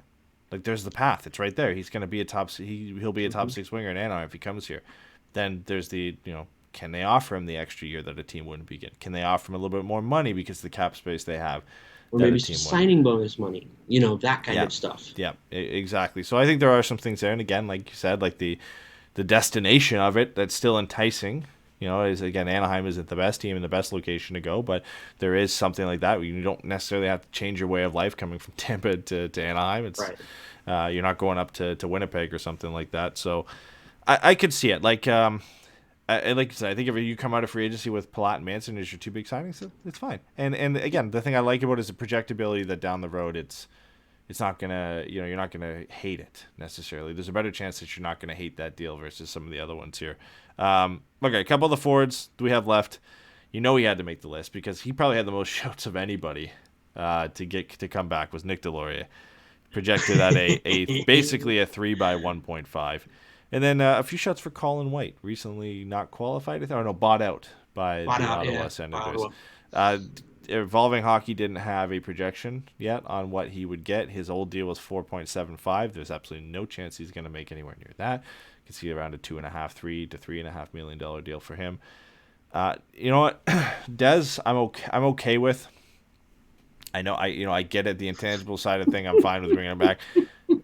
Everybody thought because I wanted him gone that I hated him. It was the same thing with Josh Manson. I would love to bring Josh Manson back now. It doesn't mean I didn't want him traded when he was here because they got something for him. Bring him back. You know what? And I can see a role for Deloria as well on this team if you bring him back, so I'm fine. And again, 3.1.5 is not going to hurt you, and maybe he doesn't play every night, but he has a role that you can see, why you'd want him on the team. So I'm fine even if he was part of that. If it was Dez, Palat, and Manson you bring back, sure, whatever. Like, it's not going to kill you, and you can flip him. Somebody's always going to want a player like him down the road. We saw it. Minnesota really wanted him, gave a third-round pick for him. If you have to flip him again down the road, then, yeah, you know what? That's fine. Yeah, I got to be honest. I'm super pissed at Pierre Dorian right now for putting together a good contract. So, for example, after Shattenkirk was bought out in the Rangers, he was able to take less money to go to Tampa Bay because he had that money already coming in from the Rangers. So I went to look at what the buyout looks like for Colin White, and he makes $875,000 a year until 27-28. On his buyout because he was under 30, yeah. So he got the 1/3 instead of the 2/3, and there was no signing bonus money, so there was no hard amount of money that they had to make sure he still got. So Colin White would be an interesting one, still being able to knock off $900,000 off whatever the cap hit he's asking for, especially after it being such a unceremonious exit, and him, being a player you would kind of think would fit the timeline of where Ottawa is right now. He's only 25. So I think he's a really interesting one. He's a real low risk, medium-ish reward kind of guy. He's someone that I certainly would think would be an interesting get on a 1 or 2 year deal just to see what he has. The other, as far as Deloria, we don't need to get that. You know how I feel about him. I love him. I have no problem bringing him back. It's another thing where I don't know that I would give him more than 3 years just because he's Nick Deloria. I don't know that I would pay him more than 1, 2, 1, 3 a year, if you know what I mean. 3 by 3.6. You know what I mean? A 3-year deal worth $3.6 million, right? Where it takes him about $1.2 million a year. I think that would be perfectly fine. That's the kind of stuff for me that, I have no problem bringing him in. He's going to fill a role that nobody else on the team is going to fill, as we talked about when we did the roster projection thing. Yeah. If you want to not bring him back because you think Hunter Drew is going to be able to step into that role next season, or you're going to bring back someone like Josh Manson who can help provide a little bit more of that physicality, or even Mason McTavish, who, again, plays a very physical, heavy style. I think that's all justifiable. You know what I mean? I think there's just as many reasons to bring him back as there is to not pick the phone up. And I don't think he makes a difference in any way other than the locker room. Yeah. You know what I mean? The on-ice stuff is what it is, and I do think there's value there. But more than anything, what you do is you're bringing him in there to, just be a guy everybody likes, because it's going to be a long year, and it's nice to have people guys like. Yep. Yeah, you're not paying a ton of money anyway. So, yeah, I mean, I'm fine with there was surprisingly, or maybe not so surprisingly, will be a lot of interest in Nick Deloria free agency because he is one of kind of the only types of players like that is available. So I don't think Anaheim will be the only team that will be calling him. All right, defenseman, we've briefed it. Josh Manson, obviously on the list. So I was a bit torn because I'm not sure how their model works because technically he's listed as partially an Anaheim Ducks player. And there's part of the system where you could do if they sign with the same team or the different team. Mm-hmm. So I chose different team. His contract was projected at 4x4, basically. It's $4.049 million. If you chose same team, which I think Anaheim was also listed, it was 4x3.9, so not a big difference, $100K. So let's just put him at 4x4 and split the difference is what they're projecting it as. Justin Schultz, I put on this list as well. He's listed at a 2x2.75. Jan Ruta, a 3x2.4. There was a couple shouts for him from our fan submissions. Colin Miller at a 1x1.75, been linked with the Ducks in the past. Yeah, I threw this one in there as he's Group 10 or Group 6 UFA qualifier. Sami Niku is going to be a UFA. He's listed as basically a league minimum 1x750K. Former highly touted prospect in Winnipeg, was in Montreal last year. If you lose Larson, if you lose Gooley, those guys, maybe a guy you could sign, play in San Diego, and come up every now and then during the year. Mm-hmm. So I threw him on there. We don't really have to talk about him too much. The big ones are mostly Manson and Schultz. A little shout to Ruta and Miller. But we've talked Manson. I'd love to have him back. I'm glad we got something for him when we traded him instead of losing him for nothing or signing him to a ridiculous long-term extension at the time. I don't think that Verbeek's stance has changed. The term is still an issue, as it was with Lindholm, as it was apparently with Manson. I don't think they would give these guys more than 4. Even at 4, I'm like, I'd rather 3. But I think you can stomach 4 to some sense, but anything longer than 4 is no, that's not happening. Yeah, and sorry, regarding the chat there, somebody said that Gooley signed in Europe. Yeah, he signed in the DEL in Germany, so he's not coming back. Yeah, I mean, Justin Schultz is fine. I don't know. Justin Schultz doesn't really make a ton of sense to me unless they trade Shattenkirk before signing him. Yeah. Other than that, I'm trying to remember if Jan Ruta is a righty or a lefty. He's a lefty, I believe. Okay. I'll have to check, but I'm gonna look right here. But yeah, the thing with any of these guys is, he's a righty. Sorry, he's a righty. Yeah. Okay, so yeah, Jan Ruta or even Josh Manson or Justin Schultz. The thing with bringing them in is how hard does that make it for Hellison to make the opening night roster, right? Yeah. If you're going to run 3 righties, 3 lefties, you've already got Drysdale, Shattenkirk, right? So. Yeah, and maybe it says the 7th guy, right? And he gets into games, or maybe they do kind of what they did with Mahura and Benoit with him and whoever. I could totally see it. I have no issue with any of that. But I do want to. I think the one thing I would like with any of these free agent signings, and maybe especially on the blue line, I would like to be able to see a spot and go, I could see one of the guys in San Diego taking that spot by the end of the year. Mm-hmm. I want one of those spots to be attainable. You know what I mean? I think even with Manson, you would still have that. Because right now, I think without signing anybody, you've got 3 attainable spots that are up for grabs. Mm-hmm. Because you've only got Fowler, Drysdale, Shattenkirk. So you've got 2 on the left, 1 on the right, essentially. So, Hellison, Axel Anderson, Mahura, Benoit, Vakanainen. Those are the guys fighting. Zellweger, right? If he has a great camp, there's a chance there. A long shot, but Mintukov, any of these guys, depending on how they do, have a shot to grab that. It's not out of the realm of possibility that you end up grabbing that roster spot. So I think it's fine. I think if you bring Manson back, yes, it does lock up the right side of Drysdale, Shattenkirk, and Manson. You can still play a righty on the left if you want. So it does leave space for any of those guys. No, in you San can't Diego. do that. Everybody gets mad when you do that. Unless you're a really good team, then it doesn't matter. I like how it's more conditioned that the lefties can go to the right, but it's rare that you see the righties come to the left. Goodness, again, it's so stupid. So fucking stupid. But even with Manson back, you have 2 spots, right? Yeah. You have 2 spots and that are open. And you expect Shattenkirk's gone at the end of the day. At the end of the year, so you open another one up later in the year. Expected that. So you 100% see somebody walking out the door. Mm-hmm. Yeah, no, makes a lot of sense. I think it's, again, like we talked about this before the fucking thing started. The big value that they can do is bring in guys who are different types of defensemen. Give the blue line some, I don't know, diversity of skill set, right? You don't want guys that just all do the same thing. It doesn't do you any good.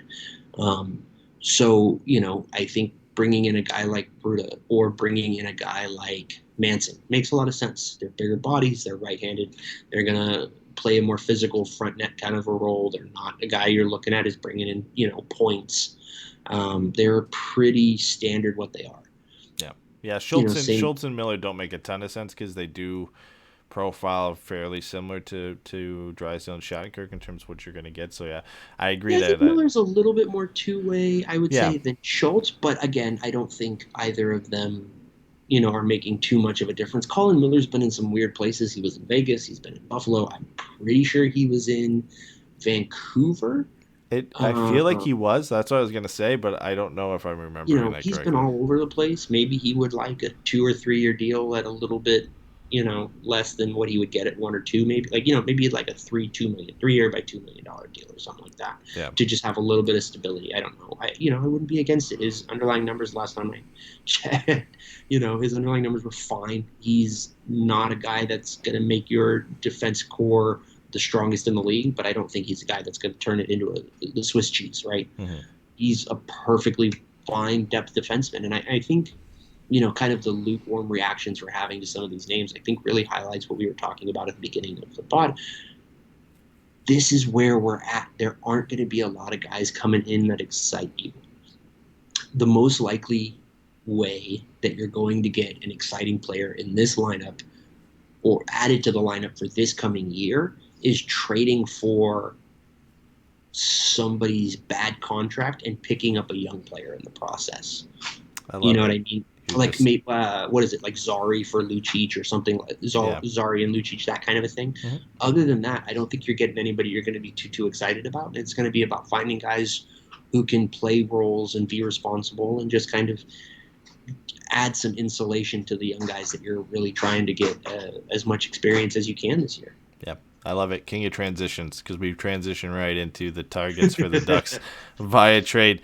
This one's fun because there's a wide variety of names, some that the Ducks have been linked to, others that have just kind of been speculated out there. Again, we'll start with the forwards. It is all over the place, whether from superstars to guys that are looking for a change of scenery to bad contracts.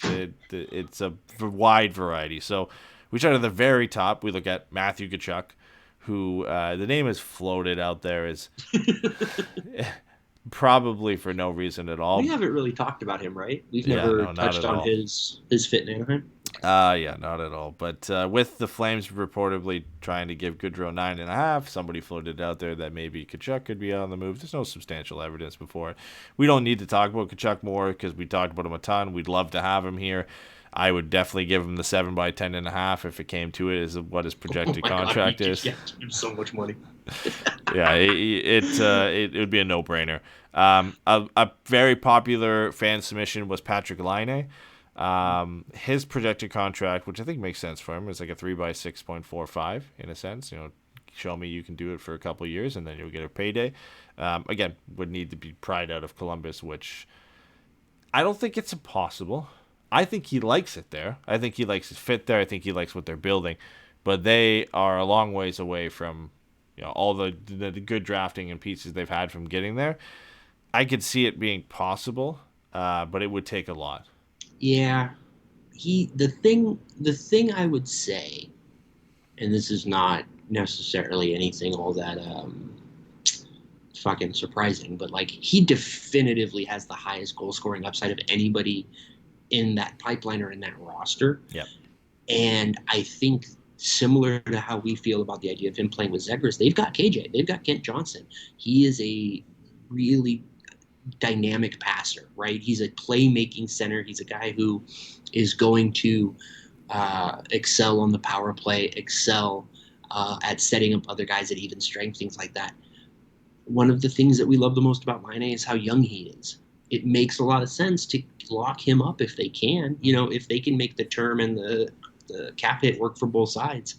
He's one of those guys that I would have a hard time seeing them move on just because he gives them something they definitively lack throughout the rest of the lineup. They have Cole Sillinger, who's going to be, who should be a perfectly good player for them. They've got Bjorkstrand, who I really like. They just locked up Boquist as far as having some solid defensive players. They've still got Zach Werenski.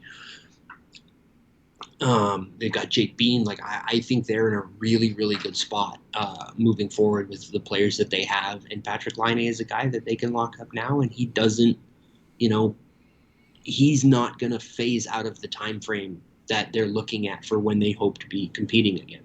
Yeah.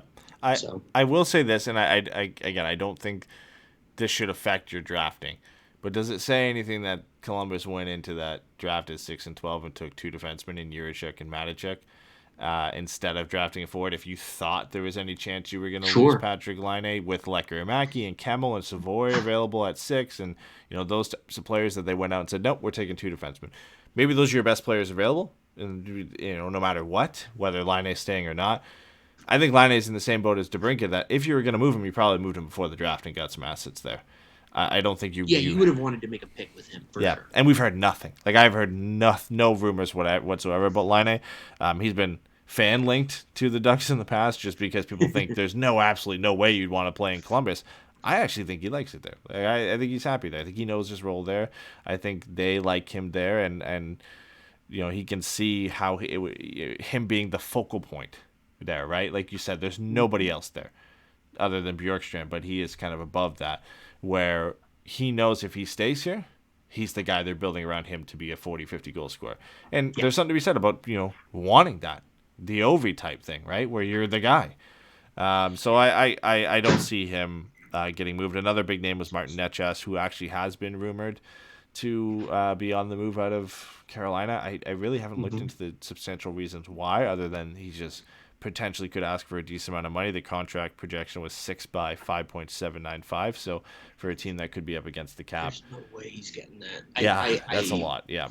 I mean, well, if he was going to get it from anybody, I guess it would make sense for Carolina because, that projection comes from Evolving Hockey, which I would imagine puts a significant, at least, amount of weight into the underlying numbers and the quality of play, which every smart team should do, yada, yada, yada. But if you're a more old school team, I don't think his numbers are at the point where you're like, oh, we can give that guy 6 by 6. Yeah. But he plays for Carolina, a very analytic friendly team, but also a team with a budget and a team with an owner who historically hasn't necessarily wanted to pay guys $1 more than they are worth.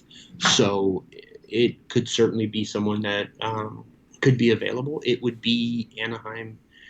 Again, the 3 guys we talked about going so far, guys that Anaheim would be giving them significant assets to get because these are guys on teams that appreciate what they are and want to keep them, right? This is what we're getting is worth more to us with the flexibility of whatever cap space we're getting by moving you.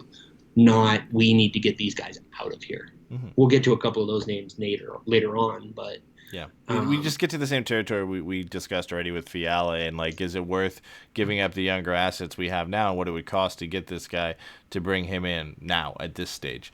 I think you can maybe make the case a bit more with Necas because he turned 23 this year, so it's not like he's turning 26 like Fiala is during the season. There's a little bit more time there, but again, it's going to cost you a lot, and it's going to cost you more because he is younger, right? And he's a pending RFA, so it's not going to be easy to pry him out of Carolina. I think for them, there's no way they lose both Trocheck and Necas, and I think they're more likely to keep Necas than Trocheck just because. Oh, hell yeah. Yeah. So I think Trocheck ends up in Boston, to be honest. I could see it, yeah. I think Necas is a tough one. Laine, again, same boat. What you're going to cost to get him, it's maybe not worth it at this point. 2 Edmonton names are interesting. Jesse Puljujärvi, who has been linked to be out the door because they don't want to re-sign him. He was projected at almost 6 by 5, which was surprising. It's a great underlying numbers, but was inconsistent throughout the year. And then Kyler Yamamoto projected at 3 by 4.75. Apparently, the Oilers would rather keep Yamamoto, which I could see. Yeah, it makes sense. So Puljujärvi, the more likely one, and then Yamamoto. I still can't see this happening. I can't imagine unless it's you're getting a steal on Puljujärvi because they're trying to get him out the door, that the Ducks are going to want to give up any significant assets to the Oilers. It'd be a tough one. Well, I mean, here's the thing, right? We had the Mark Spector article, and as much, as Mark Spector carries water for the Edmonton Oilers franchise, and is their number one press hitman as far as making guys look bad and shit like that. Uh, he talked to scouts and things like that, and they said, if you can get a second round pick, that's great. Anaheim's got 3 second round picks next year. Okay, yeah, dude, I'll take Puljujärvi. I'll give you one of those seconds for Puljujärvi. That's where you start doing what Verbeek said and using some of those picks to flip for assets, right? So. Right, the things that everybody hoped would be done before this draft. This is where you're really doing it, right? And you're bringing in a guy that isn't going to raise the floor so high for the next season that it takes you out of the Connor Bedard race, but it's also a guy who's going to come in, who can be a part of the team moving forward, who can provide a physical dynamic, and is still going to play with a high level of skill, and is probably looking to go somewhere new where he has the opportunity to actually be consistently played at the top of the lineup. So I think Puljujärvi makes a lot of sense as far as his availability and the cost. And I think if nothing else, they might want to keep Yamamoto more in Edmonton just because he plays a more obviously skill game, right? He's a little bit more of a skill winger than Puljujärvi's more of a big body. And obviously Puljujärvi has tons of skill, but I just think, what do you call it? Yamamoto's playing a little bit with speed than with size. And I think if you're Edmonton, that's maybe someone that you want to keep just for the aesthetics. And he did play well this year. It's not like you're keeping him just because he's fast, right? This is an Athanasiou type thing. Yeah. So, I think him being cheaper projected, on a shorter deal makes a lot of sense why he would stay in Edmonton. I think if they do move one of those guys, it will be Puljujärvi. And I think Anaheim is in a position to make a very competitive offer. Yep. And you can always do the inverse, right, again, I'm going to fucking beat this horse to death. But it's similar to what I've talked about with Andrew Cogliano coming down and changing positions, right? You could send Sam Steele up there and be like, here is this former first-round draft pick that, from the area, sort of, from Saskatchewan. Yeah. I don't know, man. It's all just Canada. Unless the bagels are this thick, then I know Montreal. Yeah. But yeah, I just think, you could send a second and Sam Steele up there. Hell, is this a team that would be willing to maybe sell or buy high on someone like Isaac Lundestrom? Yeah. You know what I mean? I would probably say Puljujärvi is more valuable moving forward than Lundestrom is, and I think given Puljujärvi standing in Edmonton, you would probably pick up an asset in that. Yeah. So, I think Puljujärvi is absolutely a reasonably possible trade target, more so than a lot of these other guys. This next one is one of the more interesting ones to me because the Ducks have been linked to him in the past before he got moved the first time out of Columbus. Pierre-Luc Dubois is rumored to be on the move out of Winnipeg because he's told the Jets that he wants to explore free agency in 2024. So that means he wants to sign a 1-year deal, essentially. Or I think a 2-year deal, I believe. I can't remember if it would be a 1 or a 2-year deal. Basically, he just wants to test free agency when he is eligible, which would be a 1 or a 2-year deal. And if you're Winnipeg, you traded Patrick Laine to get him. Well, maybe now's the time to move him out rather than to sign him to that 2-year deal and know that he's going to hit free agency and try and sell him to a team as a rental, right? So I like it as an option. In the sense that if you're the Ducks and you think you could potentially convince him to sign with you long term, it's a good deal depending on what it's going to cost you. I think Winnipeg being in that desperate situation means you could potentially get away with getting him for a little bit less than what it would normally cost him if he was comfortable being there and wasn't publicly saying that he wants to hit free agency in a couple of years. For me, the unfortunate thing is I think he just in a couple of years is going to hit free agency and go to Montreal, and that's the ultimate destination for him. But I again, linked with Anaheim in the past, the spot to play in the top 6 as a center, great season, 28 goals, 60 points in 81 games. I like it. It's not bad. Just depends what it's going to cost. So here, you just kind of hit it on the head for me. Do you think he is better than Kirby Dack? Yes. What the fuck then?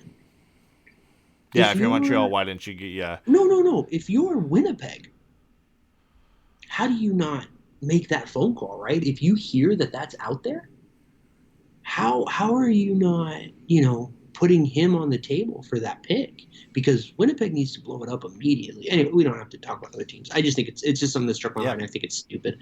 Yeah, for Anaheim, I think for me at this point, it makes sense if he's willing to move to the wing, because I have a hard time seeing him as a definitive upgrade, even in potential, than Mason McTavish. I think those are kind of like for like as far as big-bodied, left-handed, offensively inclined guys. I think that McTavish's defensive upside is much higher. I get why Anaheim has been linked with him. He's a guy that I like a lot. I think it's hard for me at this point to say he has a real shot at a top six center role long term in Anaheim. Yeah. But I could certainly see it if they do end up. A lot of people still think they might move Zegras to the wing. Maybe they do that, right? Maybe they put Zegras on his wing and they put Terry on the other side, and that's your top line or something like that. And then you have McTavish and Perreault and whoever the hell on the other line or something like that. Like, I could see it. But if he wants to test for agency, I don't know that the value is there for what it will, like you said, what it will cost to get him. Yep. I think it all hinges on if you think you can convince him to sign with you long term. Which you have to know before the trade. That's one of those you have to talk to the agent. Yeah, because he's pending RFA right now, so it's we trade for him and then we sign him. Right. We sign him immediately after. He projected at 6 by 6.4, which actually isn't too bad for a 60-point center. It's not the end of the world. Are we sure? I'm sure that's not too bad. All right, he's still really young. That's fair. Yeah, it's not too bad. We got a few more options of guys that aren't basically salary dumps from a couple other teams. Travis Konechny from the Flyers, Connor Garland from the Canucks, and Anthony Beauvillier from the Islanders. The Ducks have been linked to Beauvillier as a possible destination. He's got 2 years left at $4.15. Garland has 4 years left at $4.95 million. Thrown in trade kind of discussions all year, as has Besser before he got signed, and JT Miller. It's kind of cooled down a little bit. It's more about JT Miller right now, but I think if JT Miller stays and Besser stays, then Garland's probably the guy who leaves. And then Konechny recently has been kind of thrown into trade discussions, which I have no idea what the Flyers are doing. They're adding players, but looking to move out good young players. But Konechny and Provorov have been the two guys linked out there, and Konechny has 3 years left at $5.5. I like two of the options. I don't hate Beauvillier, don't get me wrong. I don't know if I would pay what it would cost to get him versus the other guys. I think the cost could be roughly similar, and I like more what you get from Connor Garland. I love that contract at 4 by 4.95 for the next 4 years, and I like Travis Konechny and what he could bring to the lineup. A projectable fit as a second line right wing, with waiting for Perreault to come. You've got 3 years at 5.5 to really get a good look at what he can do, and he's had some good years in Philly, so I like those two options. Yeah, I mean, I'm with you in so much as Konechny and Garland, I think, are the two that clearly stand head and shoulders above. The Anthony Beauvillier thing, it's hard to, I guess I just don't know what you would have to give up, because it almost feels like it's half a salary dump. Yeah. At the very least, it's a change of scenery trade, so I don't know what the cost is. And if you just want to pick up the $4 million in cap hit for a relatively low price relative to upside, I think that's fine. Like, you want to trade the latest second or a third round pick, I'm not going to quibble with that. It gives you a young player on a cap hit that helps move Anaheim forward as far as the salary cap floor and stuff like that. But Garland and Konechny, I love a lot. I think both of them bring a very aggressive, forecheck heavy, physical heavy, speed wing option to the team that Anaheim just doesn't have. A goal scoring aspect to both of them as well. Yeah, I mean, they're really, I guess similar in. I mean, look, the reality of it is they're Brad Marchand lights, right? They're smaller guys. Mm-hmm. They've got good speed and good skill, and they're physical, and they never shut up. Connor Garland I saw get in the middle of more than a few scrums his time this season in Vancouver, and Travis Konechny literally never stops talking. I would have no problem with bringing either of those guys in. I think they could do a lot of good for Anaheim. I think given the duration is longer and the cap is smaller, I think Garland is maybe the guy that you would prefer. But I think both of those guys plays for teams that are not unfortunately for Anaheim, but unfortunately, in a sense, they're guys on teams that should want them, but kind of seem to need to move them just because of other decisions that they've made regarding players and contracts and things like that. I mean, pretty much as soon as as Rutherford and Alvin got announced, it felt like Connor Garland's name was out there as far as being moved on from. So, I think if you can kind of leverage his $5 million cap hit into picking up an additional asset from Vancouver, I think that makes a lot of sense. And, like I said, that extra year, like you could see the last 2 years of that deal being on a team where Anaheim is relatively competitive, right? That could be Anaheim pushing for that wild card spot in the last 2 years of that deal. I could see, and that makes it worth it to me. Yeah. Because I don't think, the cap hit, hopefully the salary cap itself starts to go up by then. And he's going to be a guy that is cost controlled. And I think both of them would end their deals as RFAs, but that might not be right. No, I think they'd both Garland would probably be a UFA at the very least. I think the better chance is that Konechny would be an RFA, but let me pull that up real quick and check. So Konechny would be... No, they'd all be UFAs. UFA, yep. Yeah. So, but still, either way, I think both of them, like I said, provide a dynamic and an injection of both speed and physicality and agitation that would be great to add to the young forward core that Anaheim has right now. So, I love both of them. I'm a big fan of Konechny, and that is a deal. I like him as a player. I think of the three, he's the best player. I've been a huge fan of Connor Garland for a long time since his time in Arizona. I like the 3 years better than the 4 as much as I love Connor Garland. I think the 4, it's not going to hurt you. He's going to be 30 when that's done, so it's not bad. The thing I like about Philly better, they are desperate. They have put themselves in cap hell. They've signed Anthony DeAngelo to a very, very bad deal at 5.5 for 2 years. And they are trying to push hard to bring Johnny Gaudreau home to Philly. I think there's a scenario here where you can walk away from this with getting Konechny, potentially taking on a bad contract like JVR to give them cap space. So then you've moved out $12 million for them, $12.5 million, enough for them to go out and sign Johnny Gaudreau with a little bit of space. And it might not cost you that much because the cost that it would cost you to get Konechny, you might offset that a little bit by taking on JVR's contract at the full $7 million because you can afford to bring it on. Then it might not really cost you that much. Maybe it's, I don't know. Are we sure? I don't know. Well, here's my thing, right? Are we 100% sure that you couldn't do a second and Comtois and, maybe low player X and bring back Konechny and Van Riemsdyk and York? Because the thing about York is the moment they signed DeAngelo, I don't know that there's an obvious place for him in the lineup now, right? The argument against that, I guess, would be, well, we don't know when Ryan Ellis is back, which is more than fair.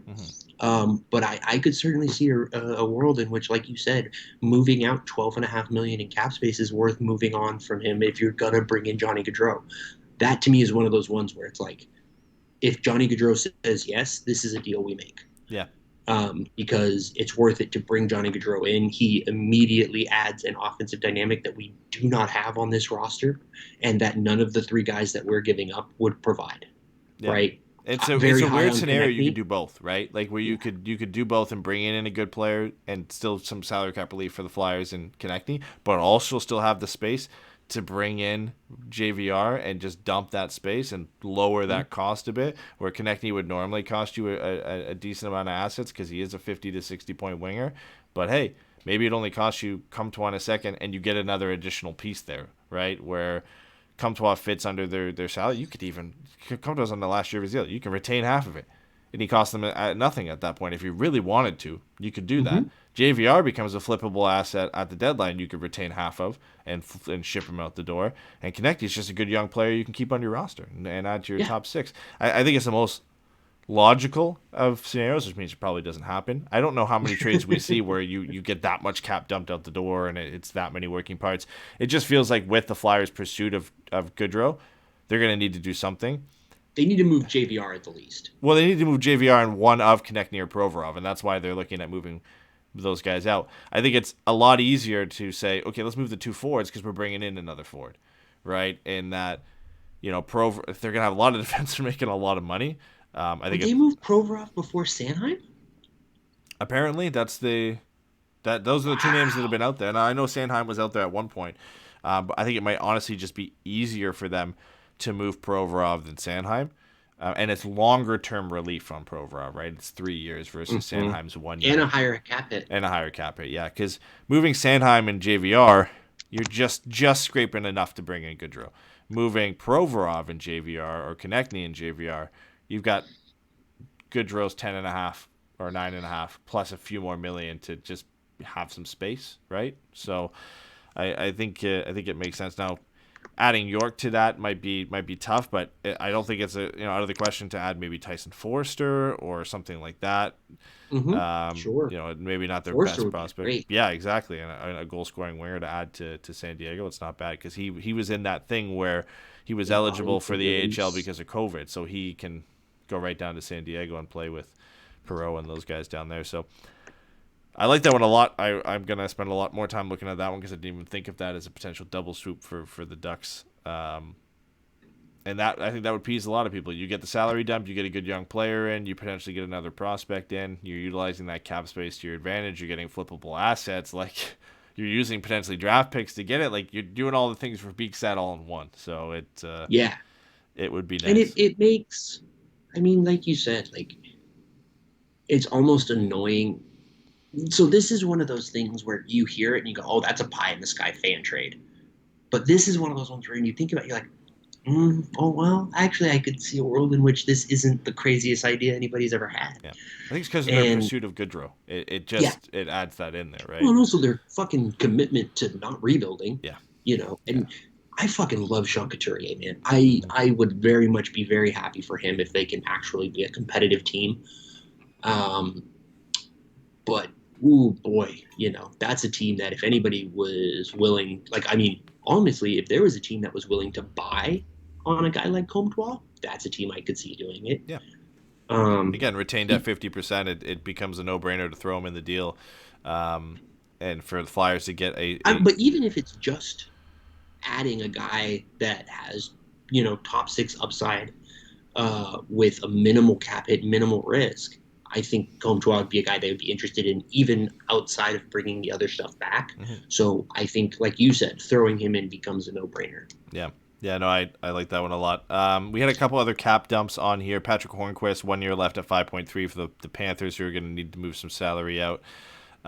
You've got Jason Zucker, 1 year left at 5.5 for Pitt. If Pittsburgh's not, they just signed Letang to the 6x6. Malkin's likely out the door, but if Malkin goes, apparently they want to sign Kadri to his 8x8.5 or whatever he wants. So they could do well from getting rid of that Zucker deal. Kadri is such a Berkey player. Yeah, I know. I 100%. I feel like if Kadri goes somewhere, well, shit. Obviously, he had to have been drafted by Burke, huh? Yeah. I think he was. Yeah. Okay. So I can 100% see Kadri. I think the most likely destination for him, honestly, is Pittsburgh. It fits that he can compete for a cup, play as a second line center behind Sid like he did behind McKinnon in Colorado. It's a really similar spot for him. Get some good wingers to play with.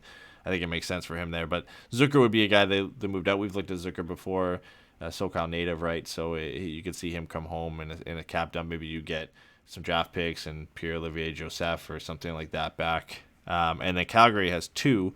Sean Monahan's 1 year left at 6.375, and Milan Lucic 1 year left at 5.25. Now Monahan's the weird one because I don't know his injury status and whether he looks to be on the LTIR for the rest of next year. If they think he does, they'll probably just keep him and use that LTIR space. So Lucic becomes the more likely one. I don't know how much the Ducks want to help Calgary, though. I guess it could be Calgary helping Anaheim in a sense, too, though. The other thing is like, as Cap Friendly has made a point, and a point of saying this is like, there is a downside to using LTIR. So I think we have very clearly seen teams are not afraid to take on the LTIR thing and use that as a way to get the most out of their roster. But there is a downside. There is a cost to it.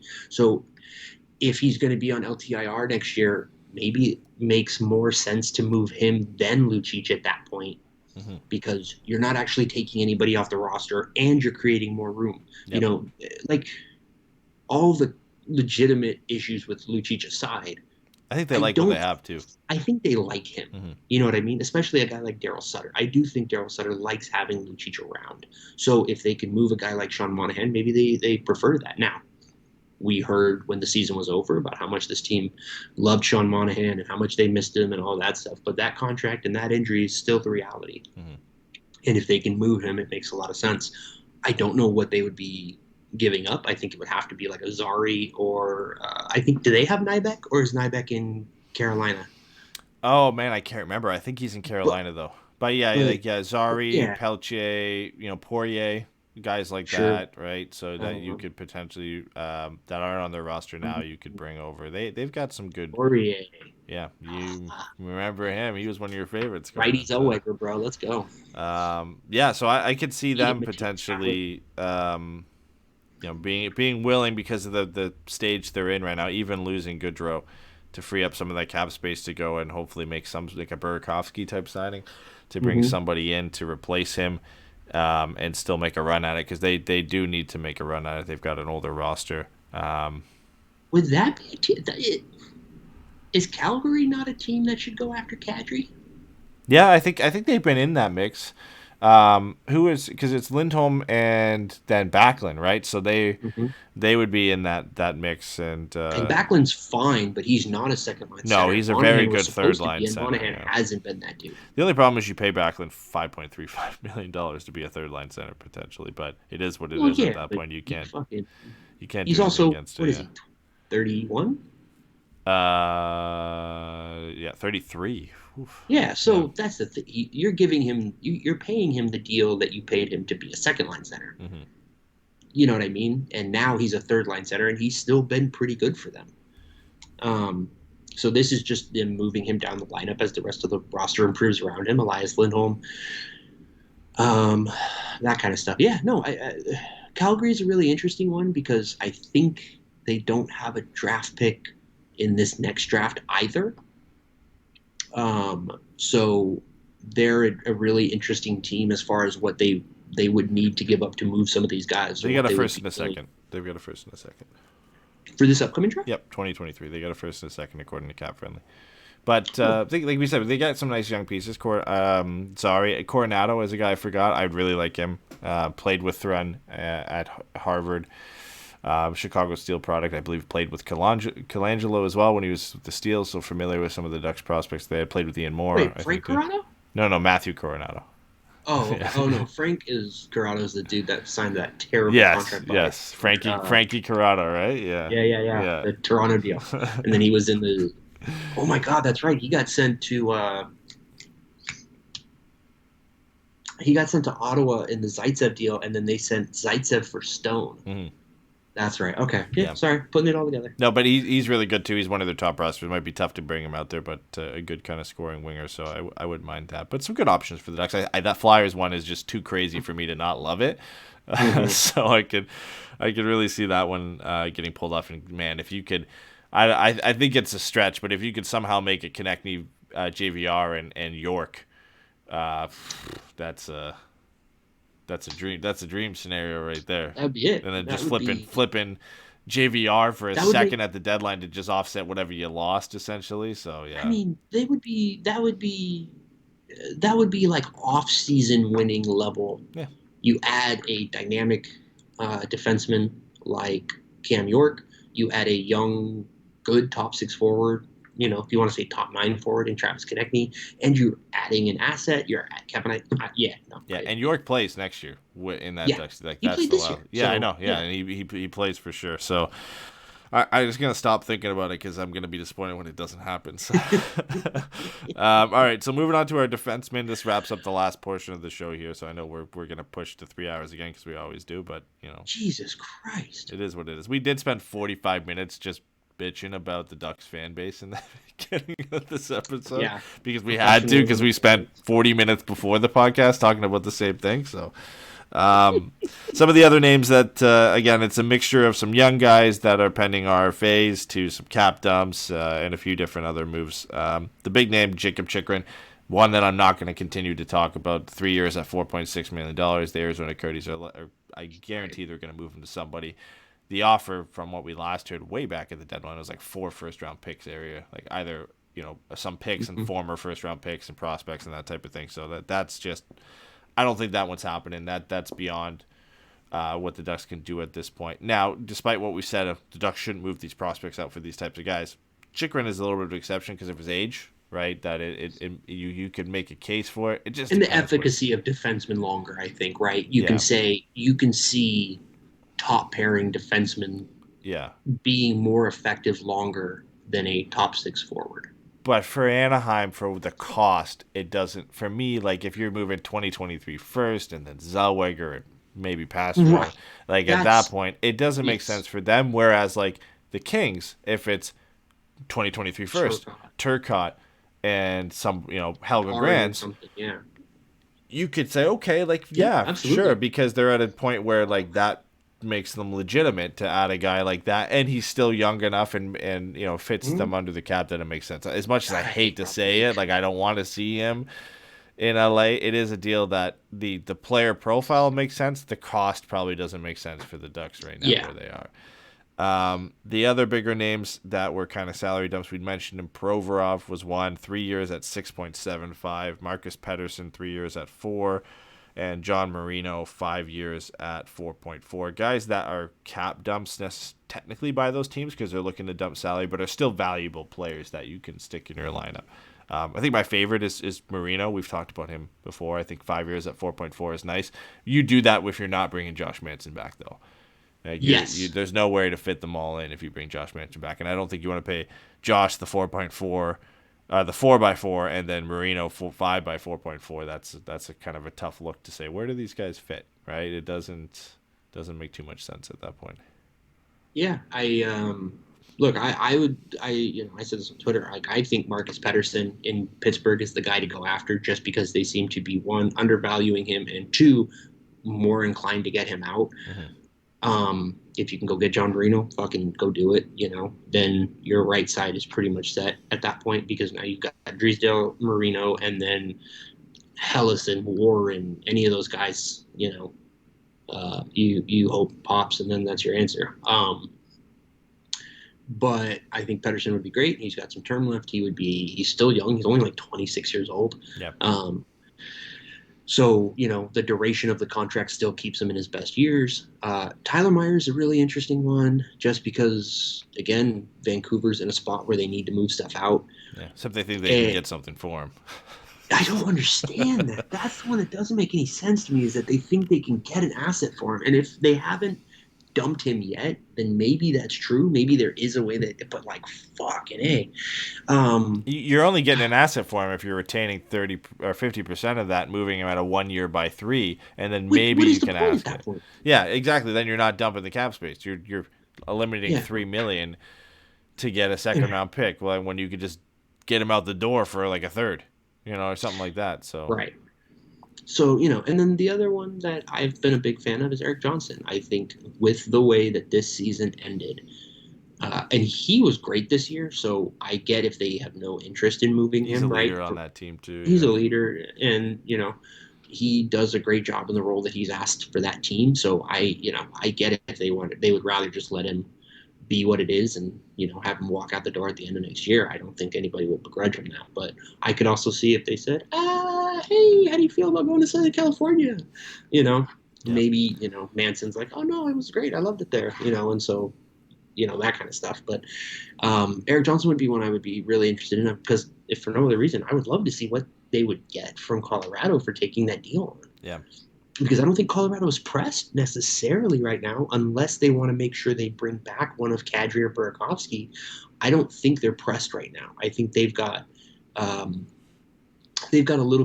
fair amount of room to bring some of those guys back and to take another run at it. And with, Newhook in the pipeline still, or Newhook, still being young and on his DLC, like I don't know that they need to do anything hyper aggressive.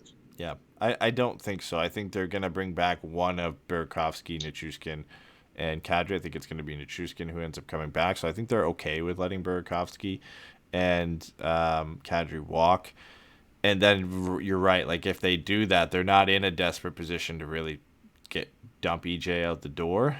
Right. McKinnon, he needs a contract extension that would start next year when EJ's contract comes to an end. So it's not like that's going to hamper them. If it was 2 years on EJ's deal, you'd be like, okay, like maybe there's a bit more urgency to get that out the door to make room for McKinnon, adding another $4 million or so onto his cap hit. So I could see that being a concern at that point. But it is just an interesting one that if they were desperate for cap space, he is one that you could just clear that full $6 and go out and get something else for. But I think they're comfortable with where they're at to kind of assess it at a later point to see what they need. The other names before we get to like kind of the younger players were Nikita Zaitsev's 2 years at 4.5. Ottawa's trying to move that out. I don't know why they need a dump salary, but they're just looking to get it out there. I think they're looking for assets for him though, while being open to eating some salary. So it's probably the opposite move of what the Ducks would be willing to do. And then the other salary dump would be Tyson Barrie in Edmonton, but that might not be necessary now. This we put this together before Duncan Keith retired, and the Oilers just lucked out of almost $6 million in cap space, so they might not need to do that. But if they need to dump more salary, Tyson Barrie's 2 at 4.5. You could maybe pry Puljujärvi out for taking on that salary or something like that, right? So it could be an interesting move, and but again, he really profiles the same as Shattenkirk and Drysdale, right? So it is a tough go to bring him in and be like, yeah, you're going to take Drysdale's spot in the power play probably. No, he's going to take Shattenkirk's spot on the second power play is what he would do. Like, you don't bring in Barrie and keep Shattenkirk, right? Either Shattenkirk goes the other way and you take the, about $500,000, $600,000 drop in cap hit and the lack of the second year, or you move Shattenkirk out the door in a separate deal. Yeah. Or at least at some point early on in the season. You can't run out a right side of those three guys, especially with the left side guys that you do have. It's unsustainable. Yeah. But I would absolutely bring, Tyson Barrie in for an asset and Kevin Shattenkirk out for an asset. Like, I don't see how that's not good, just good decision making from Anaheim. Mm-hmm. Yeah, no, I could see it. I think the one thing I want to talk about before we move on to the two youngins were Sandin and Bear, with Provorov and what we talked about with the Flyers. If it was Provorov instead of Konechny, and then let's say instead of York it's Forster, you still like. I don't like it as much, but if it was JVR, Provorov, and Forster, is that something you still look at, or do you say maybe not with Provorov because he makes 6.75 for 3 years? Provorov, it's a little bit harder for me, because those, you basically have two Cam Fowlers at that point, and his underlying numbers at least are not as strong as Cam's, so you're paying him more than Cam to not be as good. Like, I just don't know how that's doable.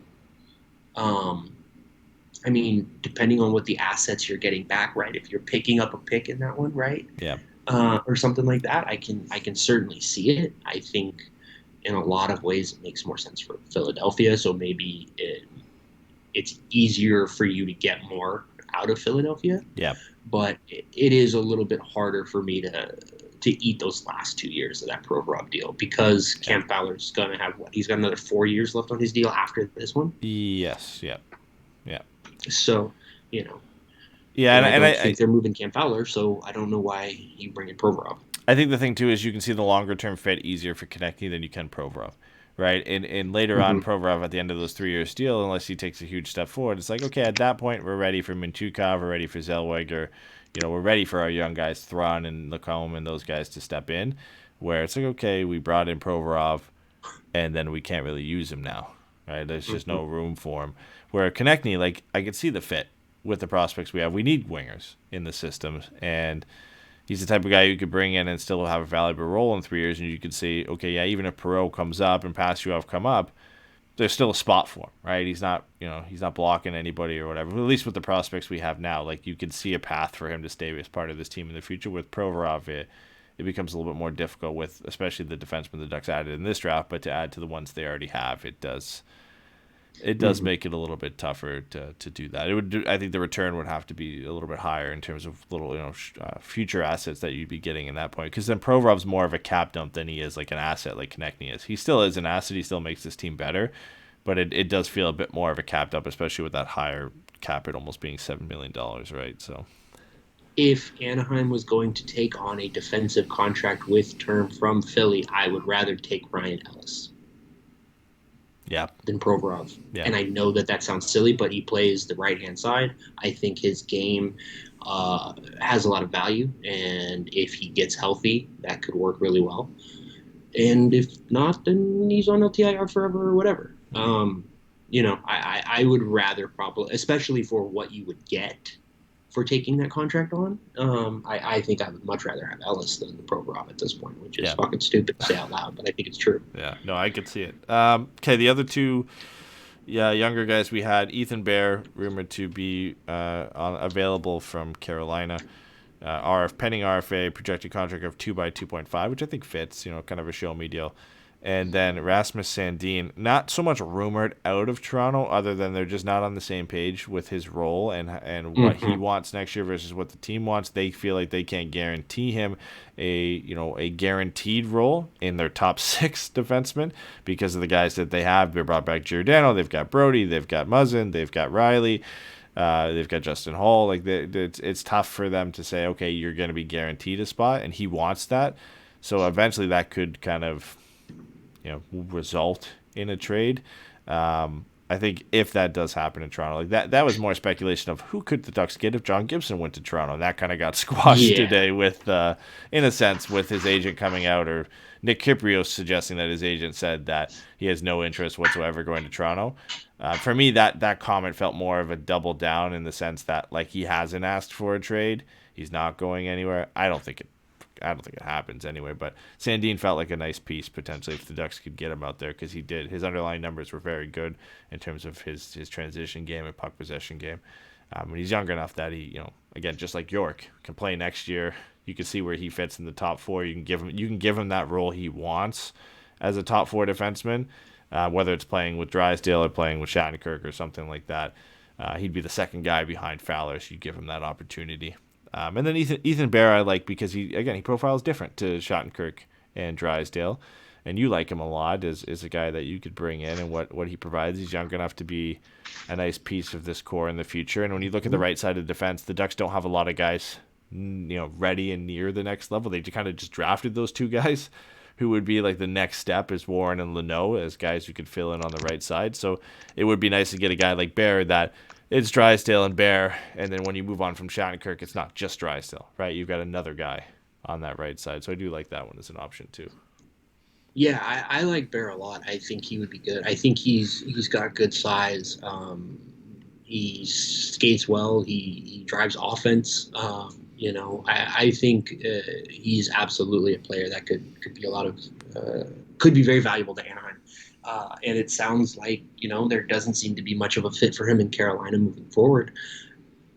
Now, with them trading Tony DeAngelo, that seems to be even sillier than it was going into it, but that still seems to be the way that the situation breaks. I think Anaheim adding Ethan Bear could be great. I think him and, like I said before, Zach Whitecloud are 2 guys that I've just liked a lot, just as far as I just think the upside is high and the downside is incredibly low. Like, I just don't think there's anything to really be lost by adding either of those guys. Sandin would be great. I think Sandin, if I'm honest, I think Sandin makes Zellweger borderline disposable. or not. I take that It's back. tougher to fit in the lineup. I think it makes it easier to use Zellweger as a premium asset in a trade for another player if you bring in Sandin. Yeah. Because they're both driving offense. They don't seem to do it the same way, obviously. But again, Sandin's a bit small. He's 5'11". We talked about that in the draft preview, like drafting Denton Matejchuk. Like, how many of these guys under 6 foot can you have that project to be on your roster? So, I think that there's, I just think he's. I mean, look, they're the reason they're on here. They're both good players. They seem to not necessarily be on the same page as leadership, and so as far as all that's concerned, yeah, man, go out and get them, bring them in. That would be great. I think both of them have a lot to offer to an Anaheim team, and I think there's a world in which they go get both of them. To be honest. Yeah, I could see it. The only thing, and I've harped on these comments, and I think I'm taking them a bit too literally with Verbeek's comments on the size of his defenseman. But Sandin and Bear are both 5'11". Again, you're adding them to. Right now, it's not a big deal because Bear's only 5'11". Yeah, I was surprised to see that too. I thought he was bigger. He was 6'1", 6'2". I know. I just looked it up, and he's 5'11". I was surprised to see that. I thought he was 6'1", 6'2". But yeah, like that. Maybe that's a concern. But at some point, like. Again, like what are you gonna do if you can get a good player like that? You see how it works, and I think Bear is a bit of a stockier 5'11" than Sandin is, so it's not as big a deal. But yeah, like I mean, listen, we're done here. We profiled all of our guys. The optimal ideal situation, according to us, I guess, is you get Palat, you trade for JVR, Konechny, and Cam York. And then you bring in one of either Manson or Ethan Bear, and there you go. Yeah. The ideal offseason mapped out for you guys right there. We did it, guys. We're done. But then our tank for Connor Bedard is no longer happening, unfortunately. It's not unless you get in a lottery conversation, you don't make the playoffs, you can still make it happen. Yeah, absolutely. Let's slow down. Adding Travis Konechny and James Van Riemsdyk does not make this a wild card. No. I said Palat. And then of Manson and York jumps in, and then one of Manson and Bear, and then maybe it gets. But if I had to pick one, I'm gonna pick the crazy scenario, the Philly scenario of getting JVR, Konechny, and like Cam York or Forrester or something like that. That is 100% the thing I hope that happens most, and it's also the most unlikely thing to happen. So. What's fun is there's another stupid version of that with Vancouver where you do Garland and Myers and you pick up put Colson or something like that in the process. And Hoglander, that would be nice. Oh my god, dude! Hoglander would be great, but Vasily Podkolzin as a Marian Hossa-esque type on a second line, ooh boy, that would take the sting out of not drafting Frank Nazar. Vancouver just might not be as dumb as they used to be to do that. That's the problem. Yeah. That's unfortunate for everybody. Luckily, Philly still is, so we can go down that route. Chuck Fletcher's an insane person. God bless. Yeah. Where are you at real quick on Zasha? I like him still. I still think he's an interesting player. He's a little bit older than I thought he was, but I still think he would be a really interesting player to bring into Anaheim just on a buying low kind of point. Yeah, he's a guy I looked at to think of maybe including in here. Honestly, I don't really remember why I opted not to. But I think he profiles well. Again, he's 6'3", 210 pounds, 25 years old. He's under contract, or is he RFA? RFA. So pending RFA. So yeah, in the same situation as some of the guys we talked about. I could see it. One of those guys you're gonna have to pay to get. I don't think New Jersey's in any hurry to get him out the door. But there's some interesting options. I think you could swap him and Comtois. Yeah, that's what I'm thinking of. A very similar guys that, similar player profile and what they bring. It hasn't worked out to the best for either of them. You want to just swap them out. Now I think Comtois is a little bit younger than Pavel Zacha is. I'm gonna by a couple of years. Zacha's about 25. Comtois 23. Yeah. So again, it's not too bad. So I could see it as potential. It's just a like-for-like swap, a hockey deal that you bring in a guy. I hope a change of scenery works. I like Pavel Zacha enough that I'd be okay with it. Yeah, absolutely. I to be honest, I almost wonder if you could talk, given that Pavel Zacha was drafted as a center. I wonder if you could do even something with Lundestrom, who is a much more definitive third line center than Zasha is, and who fits in really nicely behind Hischier and Hughes. Yeah, I wonder too if that's where you could potentially convince a team like that is looking to do better this year to take on somebody like Kevin Shattenkirk. Because I just don't understand how they haven't traded for Henrique already. They know what he is. He's absolutely rebounded. Like, he has absolutely made me look pretty stupid with how well he played last year, as far as underlying numbers. Him going back to New Jersey just makes so much sense. And he's got a place in their top six when you've got Hughes, Hischier, you've got Mercer, you've got Bratt. There's Holtz. A place for him. Yeah, Holtz maybe next year. You've got Sharon Govich, but you've got a place for Henrique in the top six there if they wanted to bring him back. And I think Shattenkirk, again, like there is a spot where Subban just dumped with that space where he left. You've got Dougie and Severson above it. You could play Shattenkirk where he fits best as a third pairing defenseman, second power play guy. And you've got Graves, Siegenthaler, and Ty Smith on the left side. So it's not like he's holding up any spots. Colton White, it was their seventh man. He's a UFA this year. And they've got, maybe Riley Walsh is a guy coming up, but there's no key guy there. They're not going to be looking to add, a top defenseman because Dougie and Severson and Graves and Ty Smith and Siegenthaler kind of hold down those top spots for them. So I could see that as a potential. Maybe it's Shattenkirk in a swap for Compton, or Shattenkirk and Steele. And now we're getting into those like armchair GM trades where you're just dumping all of the stuff that you don't want for a guy that might fit. But yeah, there are some options there. So the shit I don't want for the shit that you do want. Yeah. Thanks, guys. But yeah, I wouldn't mind Zacha. I think it's a risk, but if you're not giving up too much, again, it's a risk you're willing to take for a guy that was drafted third overall. Pavel Zacha was sixth, yeah. I believe at one point highly touted for. Absolutely. So not bad. Just not what they thought they were getting. And with Hischier and Hughes definitely being what they thought they were getting, I think it's just made it even harder for him to find a spot. Yeah, but there's some slow progression there. Like the last two seasons have been the best two of his career, goal scoring wise and points wise. 35 points, 36 points, 17 goals, 15 goals. So like some slight progression there for him. Mm-hmm. That if you give him an advanced role and put him in the right situation, that maybe things click, right? And he's a bigger guy, so the development curve might be a little bit slower. So I'd be willing. I'd definitely be willing to see if there's something there that you can get out of him. So yeah. All right, we got to get the hell out of here. This is like a 75-hour podcast. Yeah, it's per the usual. If you made it this far, we appreciate it. We love you. They get this long because sometimes we go on rambles for 40 minutes, and then when we actually get to the show, we profile like 40 players like we usually do to try and give you guys an in-depth look at all the different options for the Ducks. Knowing us, they will do something we didn't profile here today. Yep. and nothing that we did.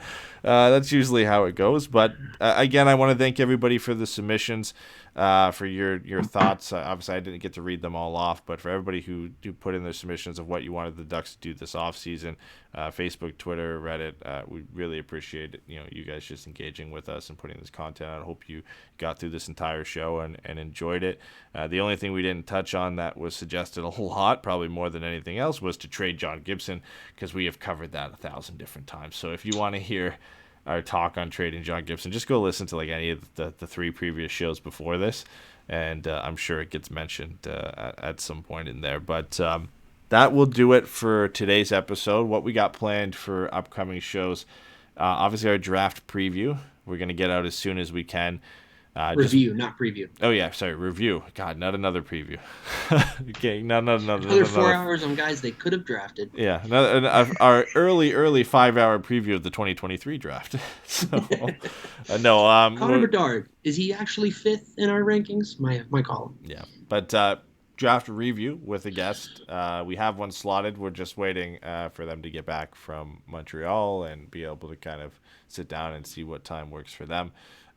But we got that coming soon, so we're just waiting to schedule. And there's no rush on that episode, which is the good thing. We drafted who we drafted. Now it's just about looking at the prospects, where they fit in, what they look like. A little bit of talk about some of the other guys I'm really want to have an interesting conversation. Well, let me say this. I have a question that I have been dying to ask about Mason McTavish, and it's definitely something I'm really interested in. Yeah. So we're looking forward to that. And, I'm sure that there will be, even if that takes a little bit of time, as far like a week or two, after free agency, I'm sure there will be more than a few things to talk about as well. Yeah. Yeah. And then we get into the dead zone. Yeah. So the draft review show, again, like Steven said, no rush on that one. Whenever we can set it up, we want to get a guest on for that one because our poor timing with the preview meant that everybody was on their way to Montreal before we could get them on to the show. Yeah. So we're hoping for this one, we want to make sure we can get somebody on and really dive into what they liked about the players, what they didn't like, what they think they can become, and look at some of the Ducks prospects. So we want to get that out for you and make sure it's done right. As for kind of upcoming shows from us, probably going to revert back to a weekly schedule at the best, if not like a bi-weekly schedule, just depending on what does happen. The next thing is Wednesday with free agency, where we'll see if the Ducks do anything, any trades happen there. So if we get any news, like any trades or any free agent signings, we'll aim to jump on and kind of discuss that a bit. But for now, I think the shows kind of just depend on what does happen, what news comes in. And we do have some creative ideas for stuff outside of Ducks news, just to kind of fill some content for the summer and fun stuff to do. So we will have that, but it'll be basically kind of a as it comes schedule for the summer. At least a couple a month at the very least. So make sure you stay tuned for that. But the two guaranteed shows are the draft review and some sort of free agency / trade review show once we get to that point. So yeah, and then more to add. Thank you, everybody, for giving us the time if you did right now, or giving us the time in the future if you're listening to this after the fact. We obviously really appreciate it, and hopefully it's worth the time. Thanks, guys. Yeah, we'll just keep talking and stretch it out because we got our 3-hour quota we got to hit. So we got an average show length that we have to keep consistent with here. So sorry. There we go. We hit 2 hours and 40 minutes. Okay, we're good to go. All right. Appreciate it, guys. Shane stuck it up with this the long haul here. Appreciate you guys coming out, and we'll see you all soon. Enjoy Wednesday's free agency, guys. Take care. Bye, everybody. Listen to City Girl.